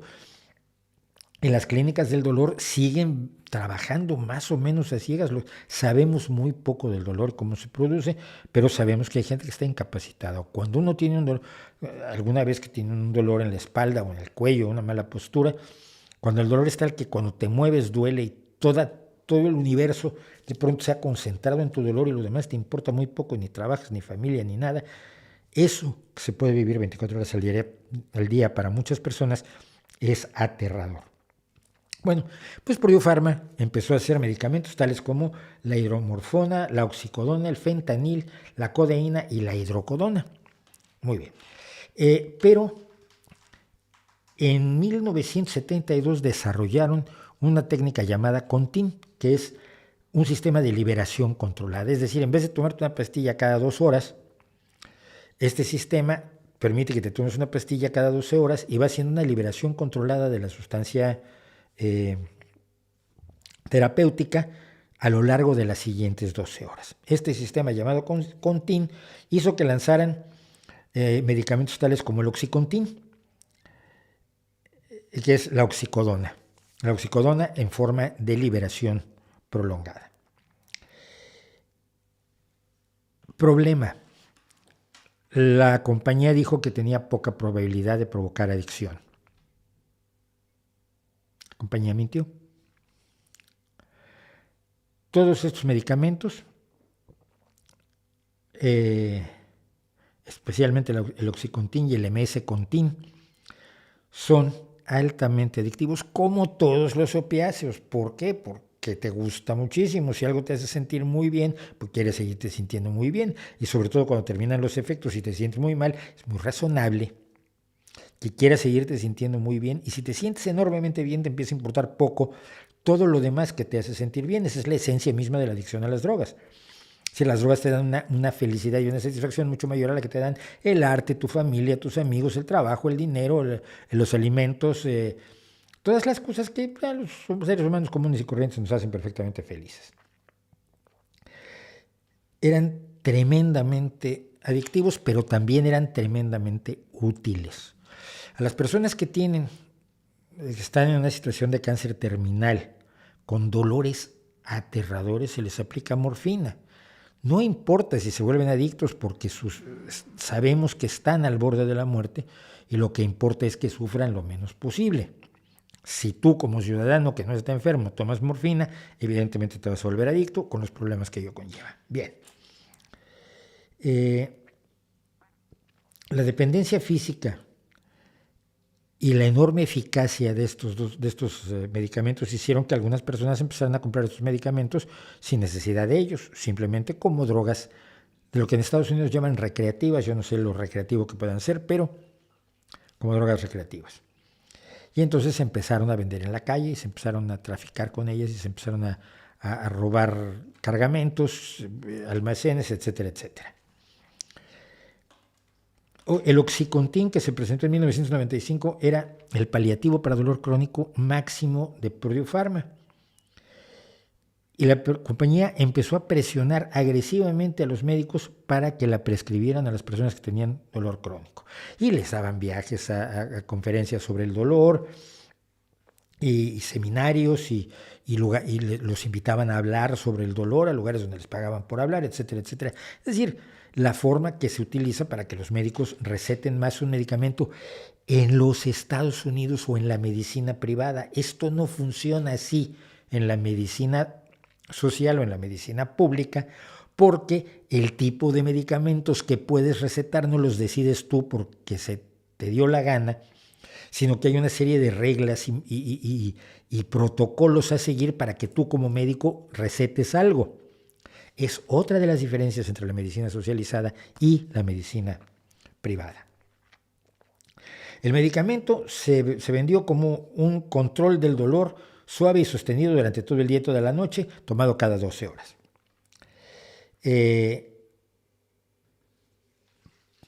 Pero no había, decían que disminuía el potencial de abuso precisamente por la liberación prolongada a lo largo de las 12 horas, pero esto nunca hubo pruebas científicas de ello. La ciencia médica no tuvo nada que ver allí, fue solamente marketing, solamente mercadotecnia. Y en los primeros años Purdue Pharma sabía que había un potencial de abuso, que se estaba vendiendo el medicamento como una droga recreativa, que había un uso abusivo por parte de muchas personas que se estaban empezando a dejar la vida en eso. A inicios del año 2000 empezó a haber una gran cantidad de informes sobre el abuso del Oxycontin. En 2012 se produjo el New England Journal of Medicine, una de las principales revistas profesionales médicas del mundo, publicó un estudio que encontró que el 76% de las personas que buscaban ayuda por adicción a la heroína habían empezado abusando de narcóticos farmacéuticos, principalmente el Oxycontin. Una investigación periodística en 2016 informó que muchas personas que tomaban el medicamento para 12 horas lo necesitaban en menos de 12 horas porque nadie había probado que la liberación durara 12 horas. Las pruebas científicas eran de 8 horas de duración. Pero por cuestiones de mercadotecnia, unas personas sin ningunos escrúpulos y más allá de la medicina y de lo que dijeron los farmacólogos, prometieron que el horario de liberación era de 12 horas en vez de 8. Y esto explicaba por qué más personas se volvían adictas, porque si te lo tomabas en vez de cada 12, cada 8, pues al rato te lo tomabas cada 6. Pero el negocio era gordísimo. Entre 1995 y 2001 el Oxycontin le dio a la familia $2.800 millones. Una cosa muy importante, aquí no hay accionistas. En esta empresa no había accionistas, todo era propiedad de la familia Sackler. Todas las acciones estaban repartidas en la familia Sackler y todo el consejo de administración era de la familia Sackler. Si en el consejo de administración hay gente de otros lugares, es muy posible que pueda levantar la voz ante el peligro de esto, simplemente porque vas a hundir a la compañía cuando se sepa. Pero como solo era la familia Sackler, nadie levantó la voz. Para el año 2016, Purdue Pharma había ganado 31 mil millones de dólares, sí, 31 mil millones, 9 ceros, 31 mil millones de dólares con este medicamento y 35 mil millones para 2017. Y entonces empezaron los problemas, empezaron a caer las demandas judiciales, empezaron a caer las exigencias, empezaron a caer el hecho de que tú no puedes engañar a la gente así sin que la policía y los periodistas y los organismos de control y las leyes y los jueces se enteren. Y al final la familia Sackler se ha tenido que enfrentar muchísimas veces a muchísimas demandas de distintos tipos por marketing falso, por provocar, por no informar adecuadamente sobre lo que ya sabían del potencial adictivo de los opioides que ellos vendían. Y se han comprometido ellos a pagar un montón de cosas. Finalmente, ante todas las demandas, estados completos, Florida, Nevada, Carolina del Norte, Dakota del Norte, Tennessee y Texas, han presentado demandas en contra de la compañía. O sea, no es una persona que dice, ay, es que a mí me volvieron adicto. No, es que hay estados enteros porque les ha costado a su gente y al propio Estado el mantener, el enfrentar el problema de adicción a los opiáceos. Vale. En agosto de 2019, perdón, en octubre de 2020, o sea, es que todos estos fueron, y estoy viéndolos así rápidamente, distintos juicios en los que se fueron comprometiendo a pagar cientos y miles de millones de dólares. Pero muchos estados no quisieron los acuerdos. Y finalmente, en septiembre de 2021, ahora sí llegamos, la compañía ganó un plan para disolver la empresa, declararla en quiebra y que se dedique a reestructurarla como una compañía de beneficio público dedicada a abordar la crisis de los opioides y a pagarle dinero a las familias e individuos que se vieron dañados por esos productos. En total, se calcula que están pagando alrededor de 28,000 millones de dólares. Es un buen castigo, ¿no? No es un castigo. Ganas 35,000 millones, te quitan 28,000. Vale, tú puedes sentir que te han dado un palo gordo, pero tienes 7,000 millones que no te están quitando. O sea, no solo no han pagado, sino que de todos modos ganaron. ¿Por qué? Por la forma en que se desarrolla el negocio, por la forma en que se desarrollan los juicios de quiebra en los Estados Unidos. Todo eso conforma un problema que está teniendo Estados Unidos actualmente, no solamente con el Oxycontin, sino con otros muchos opiáceos que se vendieron, pero la familia Purdue la familia Sackler, dueños de Purdue, eran especialmente peligrosos por el hecho mismo de que sabían lo que estaba pasando y les dio igual. Y cuando algo te da igual así es porque sabes que el libre mercado te protege, no te protege la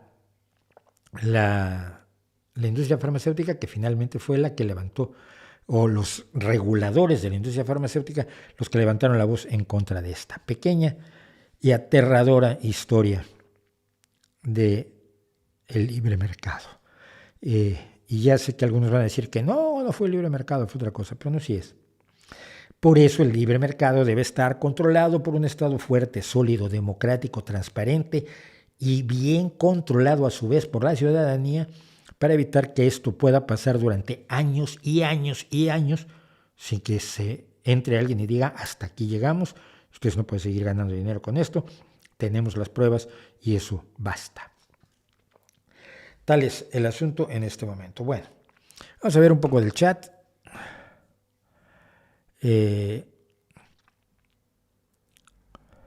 Ozzy Osbourne o James Dio, ¿cómo te gustaba más Black Sabbath, Mauricio? Calladito. No me gusta Black Sabbath, no soy metalero, lo repito. Incluso ya entré en el debate, lo siento. A ver, me gustan pocas cosas de metal, lo he dicho. Unleash the Archers por la voz de esta chica. Nightwish por su concepción sinfónica.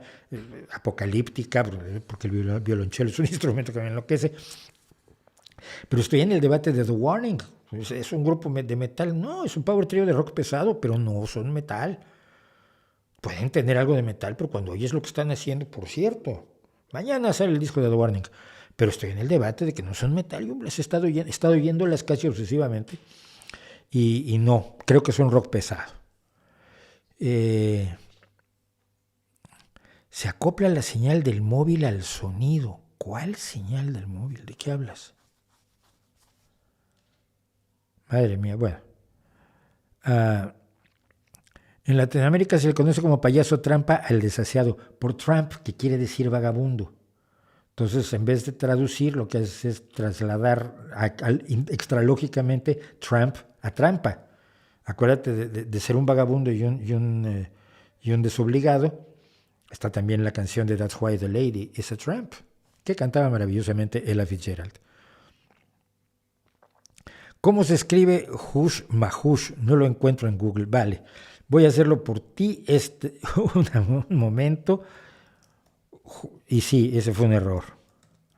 El nombre del maravilloso payaso es Hush Mahush, así. Ahí está. Hush Mahush es el nombre del payaso. Cópienlo rápido. ¿Puedes hablar del Brexit y la crisis del desabasto de combustible, medicamentos y demás? No hay nada que decir.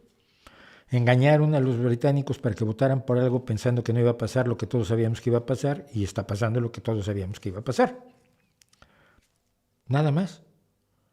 No puedes salirte así de la Unión Europea, de una unión que entretejió las economías para apoyarse mutuamente. Pues no te puedes decir así. Esto lo sabíamos. Yo tengo gente que vive en Gran Bretaña, Reino Unido, perdón, y que están aterrorizados, en plan de compra los medicamentos que vas a necesitar cuando vayas a España porque no los va a haber. Todo el cuento del Brexit era simplemente una posición etnonacionalista de ultraderecha. Era fascismo puro, era fascismo con rasgos nazis por el rechazo racial a los inmigrantes, a esa gente que viene de allá, a esa xenofobia que se lanzó en contra de todos. Acuérdense el día que se votó el Brexit, que a la gente con cara de no británico, hubo quien le escupió la cara en la calle. Y ahora descubren que los necesitaban. Sí, saludos. Pero no es nada especial. Simplemente fue un capricho más ideológico que de otro tipo, vendido como si fuera una ventaja económica. La ventaja económica no existe. Y única y exclusivamente existió el rechazo al inmigrante, la xenofobia, el rechazo a aquellos que vienen de allá y que son gente a veces de color muy raro, o de costumbres y hablan raro y todo eso. Y se están pagando las consecuencias.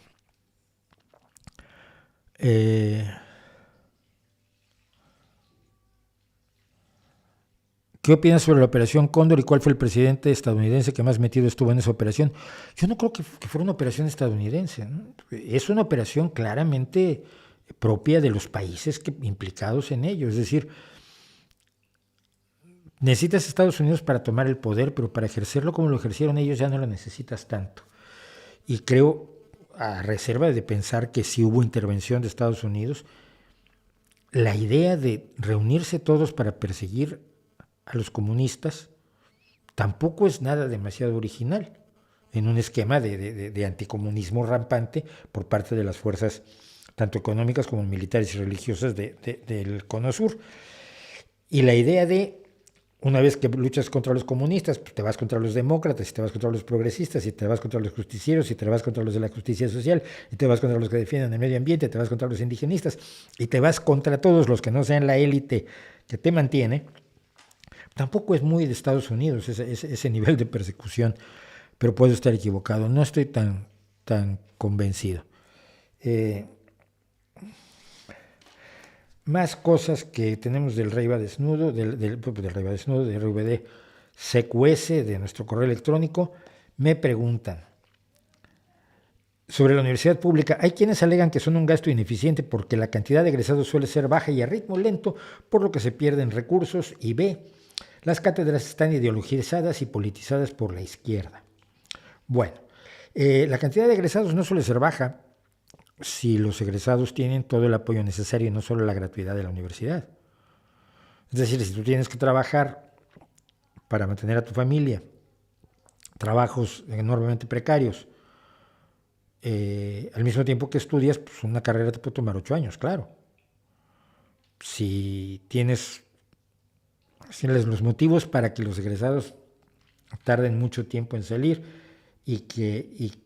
o sea, que estar a ritmo lento, que salgan a ritmo lento y que sean pocos, pueden ser muchos. Yo dejé la universidad porque me dediqué a la música, por ejemplo, ¿no? Me divertía más dedicarme a la música que estudiar psicología. Pues así fueron las cosas. Pero el punto es, si cierras las universidades públicas, pierdes todos sus beneficios. Ya no tienes esos defectos, que pueden ser ciertos, que pueden ser discutibles, que pueden ser reseñables y que hay que combatir, por supuesto, pero no cerrando las universidades públicas. Si cierras las universidades públicas, acabas con ese problema. Y también te pierdes todo el talento de todas las personas que deberían estar en la universidad pública, que sí hubieran egresado a tiempo, que sí podrían ser nuestros profesionistas, pero que no lo pueden ser porque, amigos míos, no pudieron estudiar en la universidad pública porque no tenían dinero. Y entonces solo los ricos tienen derecho a ser universitarios. Las cátedras están ideologizadas y politizadas por la izquierda, según dicen. Pues no lo sé, pero sí es cierto. También pasa en Estados Unidos. En Estados Unidos es peor porque es la izquierda posmoderna la que está tomando por asalto las universidades. En Estados Unidos no existe la universidad pública. Incluso las universidades estatales son privadas y cuestan un pastón, cuestan un dineral. Entonces, no veo que los defectos de la universidad pública sean tales que justifiquen los ataques a la universidad pública, incluso en los términos que hoy hizo Andrés Manuel López Obrador, diciendo que las universidades públicas están controladas por mafias. Todo es una mafia para no se da cuenta que una de las mafias más peligrosas es la que tiene él con sus amiguetes y con el Fisgón y Elena Álvarez Bulla y Pedro Miguel y toda esta banda. Esa es una mafia, ahí Bartlett, pero no, el ataque a las universidades públicas evidentemente tiene otros intereses, aunque anote problemas que pueden ser reales y que deben ser abordados, por supuesto, para que los recursos que se aportan a la universidad pública en su mayor parte sean efectivamente benéficos y productivos en cuanto a la generación de profesionistas, que es de lo que se trata, y de gente pensante. Pero de ahí en fuera, no sé yo si lo que acabo de quitar, por si luego hacemos un fragmento de esto, lo que acabo de quitar es el nombre de un payaso que me pidieron y que se me quedó allí. Lo que tenemos que hacer es defender a la universidad pública tratando de mejorarla, tratando de optimizarla, como se hace en muchos países donde las universidades públicas son prácticamente la única fuente de profesionistas, de los profesionistas que necesita el país.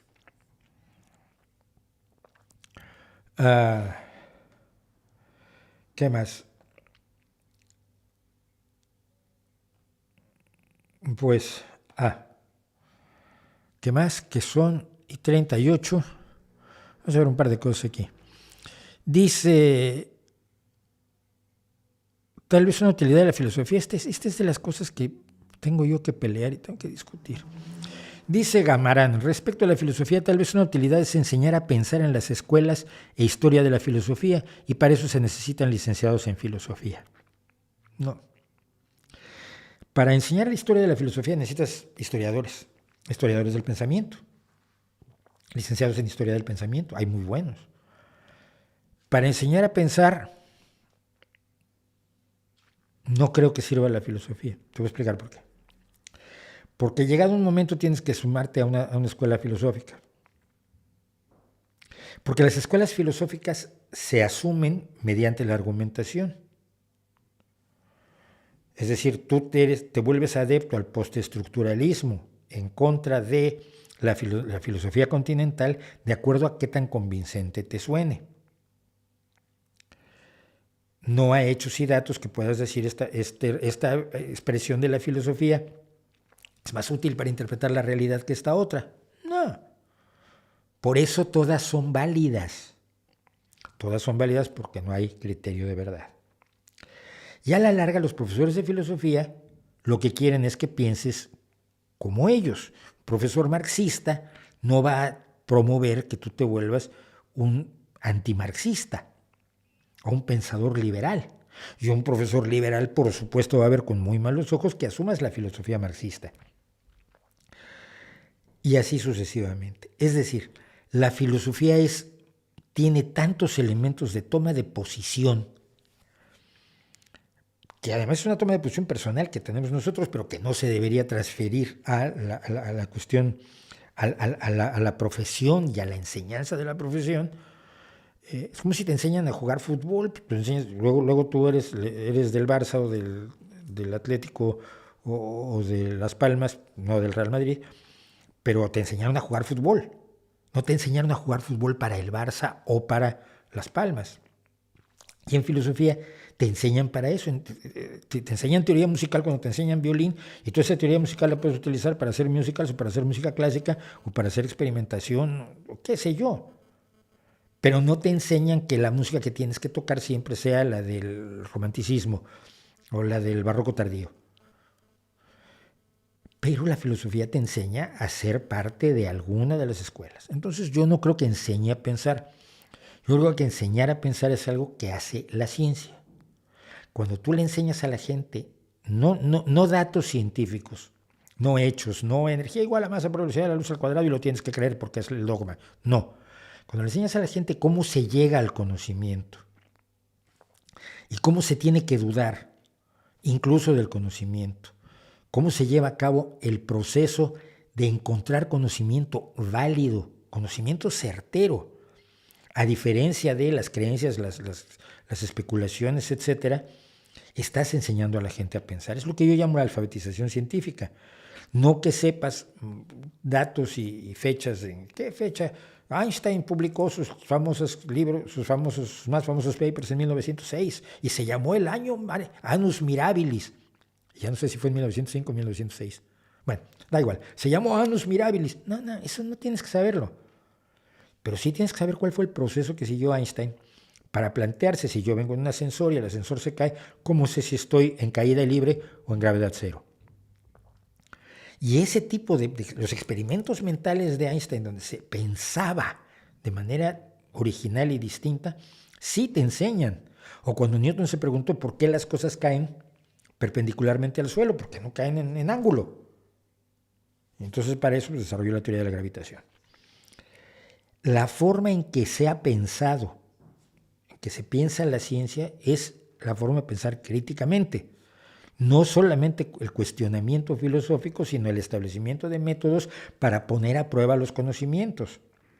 Y eso no creo que te lo dé un licenciado en filosofía. Así que lo siento muchísimo y me van a volver a insultar. Muchas gracias anticipadas. Bueno, dice Ismael Sánchez que David Attenborough dice que no es descabellado seguir investigando en el logro de la carne sintética. Yo creo que está muy bien. Sí. Va a ser más barato y va a dar mejor alimentación para muchísimas más personas que necesitan la proteína animal, sobre todo los niños del tercer mundo. Se ha dicho en muchas ocasiones que con un huevo al día para todos los niños de África, la situación de África cambiaría radicalmente, porque no se trata solo que los niños vayan a la escuela, como hablábamos de la universidad pública, se trata de que los niños aprovechen la escuela y para ello necesitan tener una alimentación, ya no te digo solo un entorno social, sino una alimentación mínima. Cuando yo ayudé a hacer una secundaria en México, y los niños iban a la escuela, a una secundaria, con un café negro bebido, endulzado con miel, y ese era su desayuno. Y tú les ibas a explicar matemáticas o historia. Es que era absurdo. No estaban en condiciones de aprender, de aprovechar el esfuerzo por darles una escuela. La educación implica muchas cosas más. Así que la carne sintética me parece que sería una excelente manera de ofrecerle proteína de calidad, proteína animal, proteína completa. Proteína de calidad es aquella que tiene todos los aminoácidos que necesitamos y que no podemos producir nosotros como personas, como organismos, pues los seres humanos en concreto. Y la proteína animal es proteína de calidad. Y además esto nos serviría para una cosa maravillosa. Cuando haya carne sintética, se va a quedar muy claro cómo los veganos no en realidad están preocupados por el bienestar animal. Bueno, muchos sí, pero hay muchos veganos y muchos militantes feroces, de esos que te llaman carnaca, a los que no les interesa el bienestar animal, sino su superioridad moral, y que van a encontrar argumentos en contra de la carne sintética y van a tener que abandonar todos los argumentos filosóficos que han lanzado en contra del consumo de productos animales, pero van a inventar otra nueva serie de gordos argumentos en contra de la carne sintética para podernos seguir llamando carnacas y seguirse sintiendo superiores moralmente, que es lo que les gusta. Lo otro es pretexto. Entonces yo creo que en ese sentido también la carne sintética nos va a servir de mucho y por supuesto se producirá menos carne, aunque, y para esto vamos a entrevistar a alguien en unas pocas semanas, la creencia de que el calentamiento global lo provoca el ganado es más falsa que un dólar anaranjado con la cara de Popeye. ¿Qué aplicación uso para ver el cielo? A ver, espera. Ahora te digo, porque no me la sé de memoria. Sky Guide. La escribo rápidamente aquí. Ahí. La aplicación que utilizamos para ver el cielo es Sky Guide. Ahí está. Tienes 3 segundos para copiarla. Está bastante bien, creo que tiene algunas cosas de pago, pero si la llevas solo con la versión gratuita va maravillosamente bien, te ubica todo lo que tienes que ubicar, descubres Júpiter todas las noches, es el más, excepto si te toca un atardecer con Venus, entonces confundes a Venus con Júpiter. Bueno, se acabó, ya lo copiaste, vámonos, Sky Guide. Piensa que la democracia representativa es el mejor sistema político posible. Yo qué sé. A lo mejor hay uno mejor. De los que conocemos creo que es el mejor. Porque puede corregirse. Porque los electores pueden meter la pata, pero si se mantiene la democracia pueden recapacitar. Mientras que si tienes una dictadura, una monarquía o algo por el estilo, pues no puedes recapacitar. El dictador sigue allí hasta que se muere y luego generalmente lo sustituye otro dictador al que tampoco elegiste. Entonces, siento que la democracia representativa es una excelente forma de gobierno, la mejor que conocemos hasta ahora, pero te dices la mejor posible, yo qué sé. Igual espero que haya otras mejores, pero tampoco es para echar cohetes de alegría. La democracia representativa que tiene enormes defectos, lo sabemos.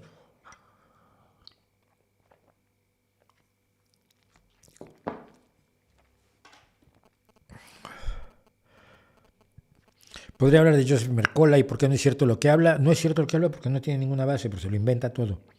No tiene ningún estudio científico de ninguna índole. Ni siquiera es médico. Él estudió una cosa que se llama osteopathic medicine, medicina osteopática, que no tiene nada que ver con la osteopatía como especialidad de la medicina legítima. Osteopathic medicine, que es una charlatanería en Estados Unidos, y es lo que él estudió.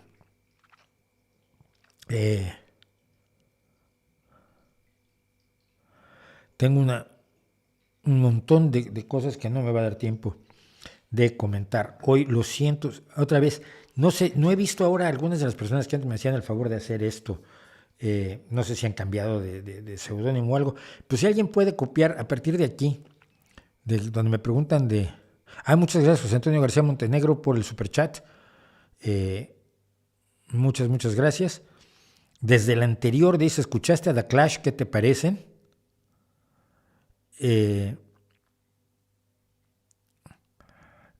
Si escuchaste a The Clash, ¿qué te parecen? Desde allí, copiar todo el chat y mandármelo al correo electrónico, que como decíamos al principio del principio, era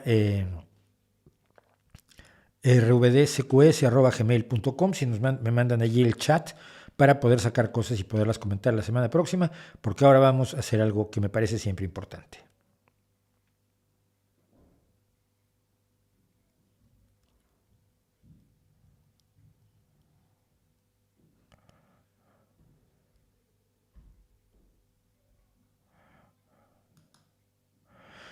Bueno, estamos mal aquí.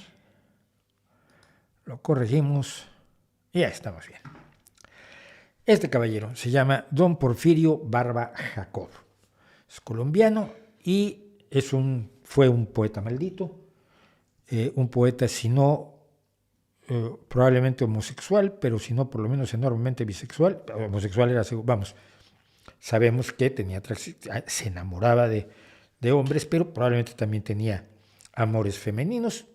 Da exactamente igual para el caso, y solo lo menciono porque uno de los poemas que voy a leer es dedicado a un chico, y curiosamente lo tiene que llamar platónico, porque en aquel entonces así se jugaba. Es un amor platónico. No, hombre, pues que tenían que ocultarse, y esto es bien triste porque es gente que sufrió gratis, y esto es lo que no quieren entender y no se pueden meter en la cabeza los homófobos de lugares como los nazis de Vox.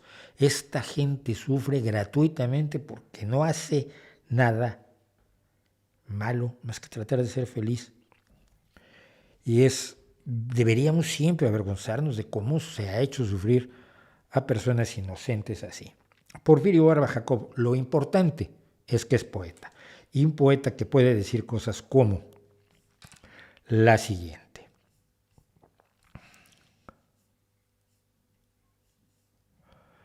Momento. Yo fuerte, yo exaltado, yo anhelante, apreso en la urna del día, engreído en mi corazón, ebrio de mi fantasía y la eternidad adelante. Adelante, adelante. Es una maravilla. Se nota que me gusta mucho la poesía y quizás sea un defecto. Canción de la hora feliz. Nos vamos a pasar hoy unos minutos, pero yo feliz de hacerlo. Canción de la hora feliz.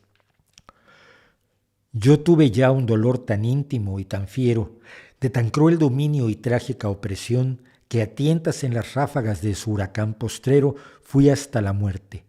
Un alba se hizo en mi corazón. Bien sé que aún me aguardan angustias infinitas bajo el rigor del tiempo que nevará en mi sien, que la alegría es lúgubre, que rodarán marchitas sus rosas en la onda de lúgubre vaivén. Bien sé que alucinándome con besos sin ternura, me embriagarán un punto la juventud y abril, y que hay en las orgías un grito de pavura tras la sensualidad del goce juvenil.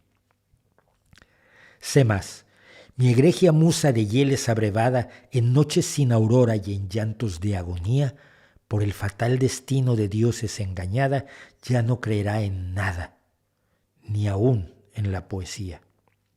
Y estoy sereno, en medio del oscuro algún día de la sed, de la fiebre, de los mortuorios ramos, el día de la diosa todo cuanto amamos, yo evocaré esta hora, y me diré a mí mismo sonriendo virilmente, poeta, ¿en qué quedamos? Y llenaré mi vaso de sombras y de abismo, el día del adiós a todo cuanto amamos. Wow. De verdad, wow. Y finalmente la elegía platónica de la que hablábamos hace unos minutos. Amo a un joven de insólita pureza, todo de lumbre cándida investido. La vida en él un nuevo Dios empieza y ella en él cobra número y sentido. Él, en su cotidiano movimiento por ámbitos de bruma y gnomo y hada, circunscribe las flámulas del viento y el oro ufano en la espiga enarcada. Ora fulgen los lagos por la estría, él es paz en el alba nemorosa, es canción en lo cóncavo del día, es lucero en el agua tenebrosa. ¿Qué tiene de malo el amor? Es que de verdad. Y finalmente termino con uno que me gusta muchísimo, aunque también es oscuro, es un poeta maldito, es un poeta atormentado, a veces quizás por culpa de su propio entorno, como lo decíamos, pero es un gran poeta. Se llama El Espejo. Mi nombre, tengo muchos, canción, locura, anhelo. Mi acción, vi un ave hender la tarde, hender el cielo. Busqué su huella y sonreí llorando, y el tiempo fue mis ímpetus dominando. La síntesis no se supo. Un día fecundaré la era donde me sembrarán don nadie, un hombre, un loco, nada. Una sombra inquietante y pasajera, un odio, un grito, nada, nada. O desprecio, o rencor, o furia, o rabia, la vida está de soles diademada. Y así de contradicción en contradicción corre la poesía de Porfirio Barba Jacob, que les recomiendo, por supuesto, como siempre, recomiendo la poesía porque la poesía, insisto, nos hace mejores personas. ¿Y qué más teníamos para hoy? Pues teníamos un montón de cosas que las quería yo hablar, pero hablo demasiado de ciertas cosas y luego hablo poco de lo que debería. Quería yo hablar sobre lo que pasó con Facebook, pero ya no hay tiempo de hablar, no de la caída de los servicios de Facebook, que me mató a la risa, hasta cierto punto. Me mató de la risa hasta el punto que me di cuenta de que había gente perjudicada. Y luego me quejé en Twitter amargamente de los que estaban verdaderamente jubilosos de la caída de los servicios de Facebook, porque como me dijo alguien, es que yo conozco gente que está dando clases por WhatsApp a personas que no están en condiciones de ir a la escuela, que su única esperanza de aprender es de recibir lecciones por WhatsApp. Si se cae WhatsApp no es ningún chiste, no es algo superfluo, no es algo prescindible. Ese mundo sin Facebook con el que sueñan ya muchos, es un mundo sin este Facebook probablemente, pero con algo como Facebook, por supuesto lo necesitamos, porque ya somos parte de lo digital, no podemos echarnos hacia atrás. Pero bueno, no, de lo que yo quería hablar es de la ex funcionaria de Facebook, que ha levantado la tapa de la caja de Pandora. No tiene nada que ver con los papeles de Pandora, pero que ha dicho que Facebook vive de la controversia y que no controla el discurso de odio, porque el discurso de odio genera tráfico y el tráfico genera que la gente vea la publicidad y que la gente vea la publicidad genera ingresos. Y lo importante, pues resultó que eran los ingresos, lo cual tampoco es para sorprender a nadie. A ver, Facebook es un negocio, sabemos que es un negocio. El chiste es que no hagas negocio haciendo maldades. Ahí se puede hacer negocio muy legítimo y se debe hacer negocio muy legítimo y debe lucharse porque los negocios que se hagan sean de lo más legítimos posibles, y al parecer eso no lo está haciendo Facebook, y el señor Zuckerberg va a tener que dar cuenta de varias cosas en los próximos meses y días, porque hay gente evidentemente muy molesta. Otra cosa que se dieron cuenta, sorpresa, en Amazon, que Instagram causaba problemas con la autoestima de las chiquillas, sobre todo de las adolescentes, con todo el juego de los filtros y demás, que yo sigo diciendo que si no fuera Instagram sería otra cosa la que lo causaría. Esta idea de que hay una visión falsa de la belleza que estamos promoviendo. Sí, lo mismo que hacían los escultores griegos, porque no esculpían a gente fea y a gente gordita como yo, esculpían a gente muy guapa. Y entonces lo que encontrabas tú en las calles de Atenas eran representaciones de una belleza, de ideales de belleza absolutamente falsificados e imposibles de acceder, imposibles de alcanzar y de lograr para la gran mayoría de la población, que somos gente normal y corriente. Sí, hasta allí todo eso de, estamos creando una visión falsificada, no, es lo que hemos hecho siempre, tener ideales superiores a nosotros mismos, en la moda, en el heroísmo, en la ciencia, en el fútbol, en todo. Eso parece que así lo hacemos siempre. No, pero cuando te das cuenta que lo que tú estás haciendo en Instagram es empeorarlo tanto que dañas a unas chicas, entonces ya no tienes que hacerlo.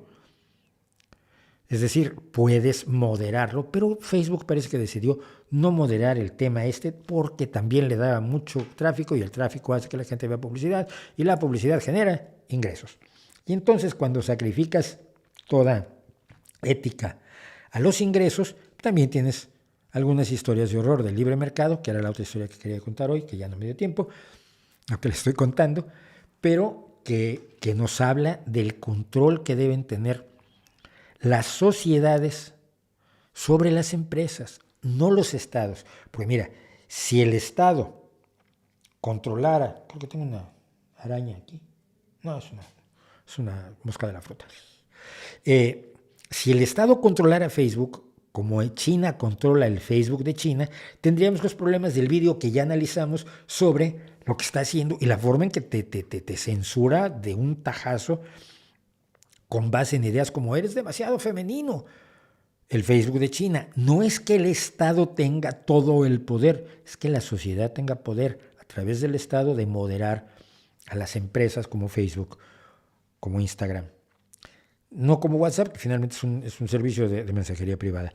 Pero vamos, que la sociedad tenga la posibilidad de moderar, de controlar, de regular a las empresas es importante. Y esto no es el estatismo al que usan como pretexto siempre la derecha para decir que los socialistas lo que queremos es que el Estado se encargue de todo. Por supuesto que no. Si somos de los que más conocemos los errores que el Estado todopoderoso puede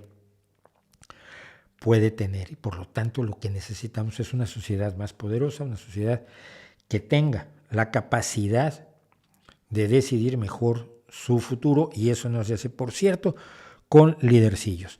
Dicho eso, de veras espero que alguien me pueda, no tengo yo la posibilidad, no veo la posibilidad de hacerlo, pero de reunir todo el chat que queda de hoy para poderlo analizar el otro día. Y finalmente, para terminar, por lo que estoy viendo en este momento, ya sé que no es la gran cosa, pero ahora tenemos 99.614 suscriptores. Espero que tengamos muchos más. Espero llegar a los 100.000. Y aquí viene el anuncio que nadie se estaba esperando. Los que no se quedaron hasta el final, se lo pierden. En el momento en que llegamos a 100.000, hacemos un streaming de 1 hora exclusivamente dedicado a sus preguntas. Y me pueden hacer hasta preguntas personales, no íntimas, que no las voy a contestar. O sea, que para qué pierden el tiempo. Pero en el momento en que tengamos los 100.000, lo más pronto que pueda, a ver si ocurre a las 4 de la mañana, pues hasta las 12 del día, 1 de la tarde, no esperen, no tengan muchas esperanzas. Lo anunciaré por Twitter, por supuesto, pero en cuanto lleguemos a los 100.000, vamos a hacer un streaming extra, súper especial, con triple de queso.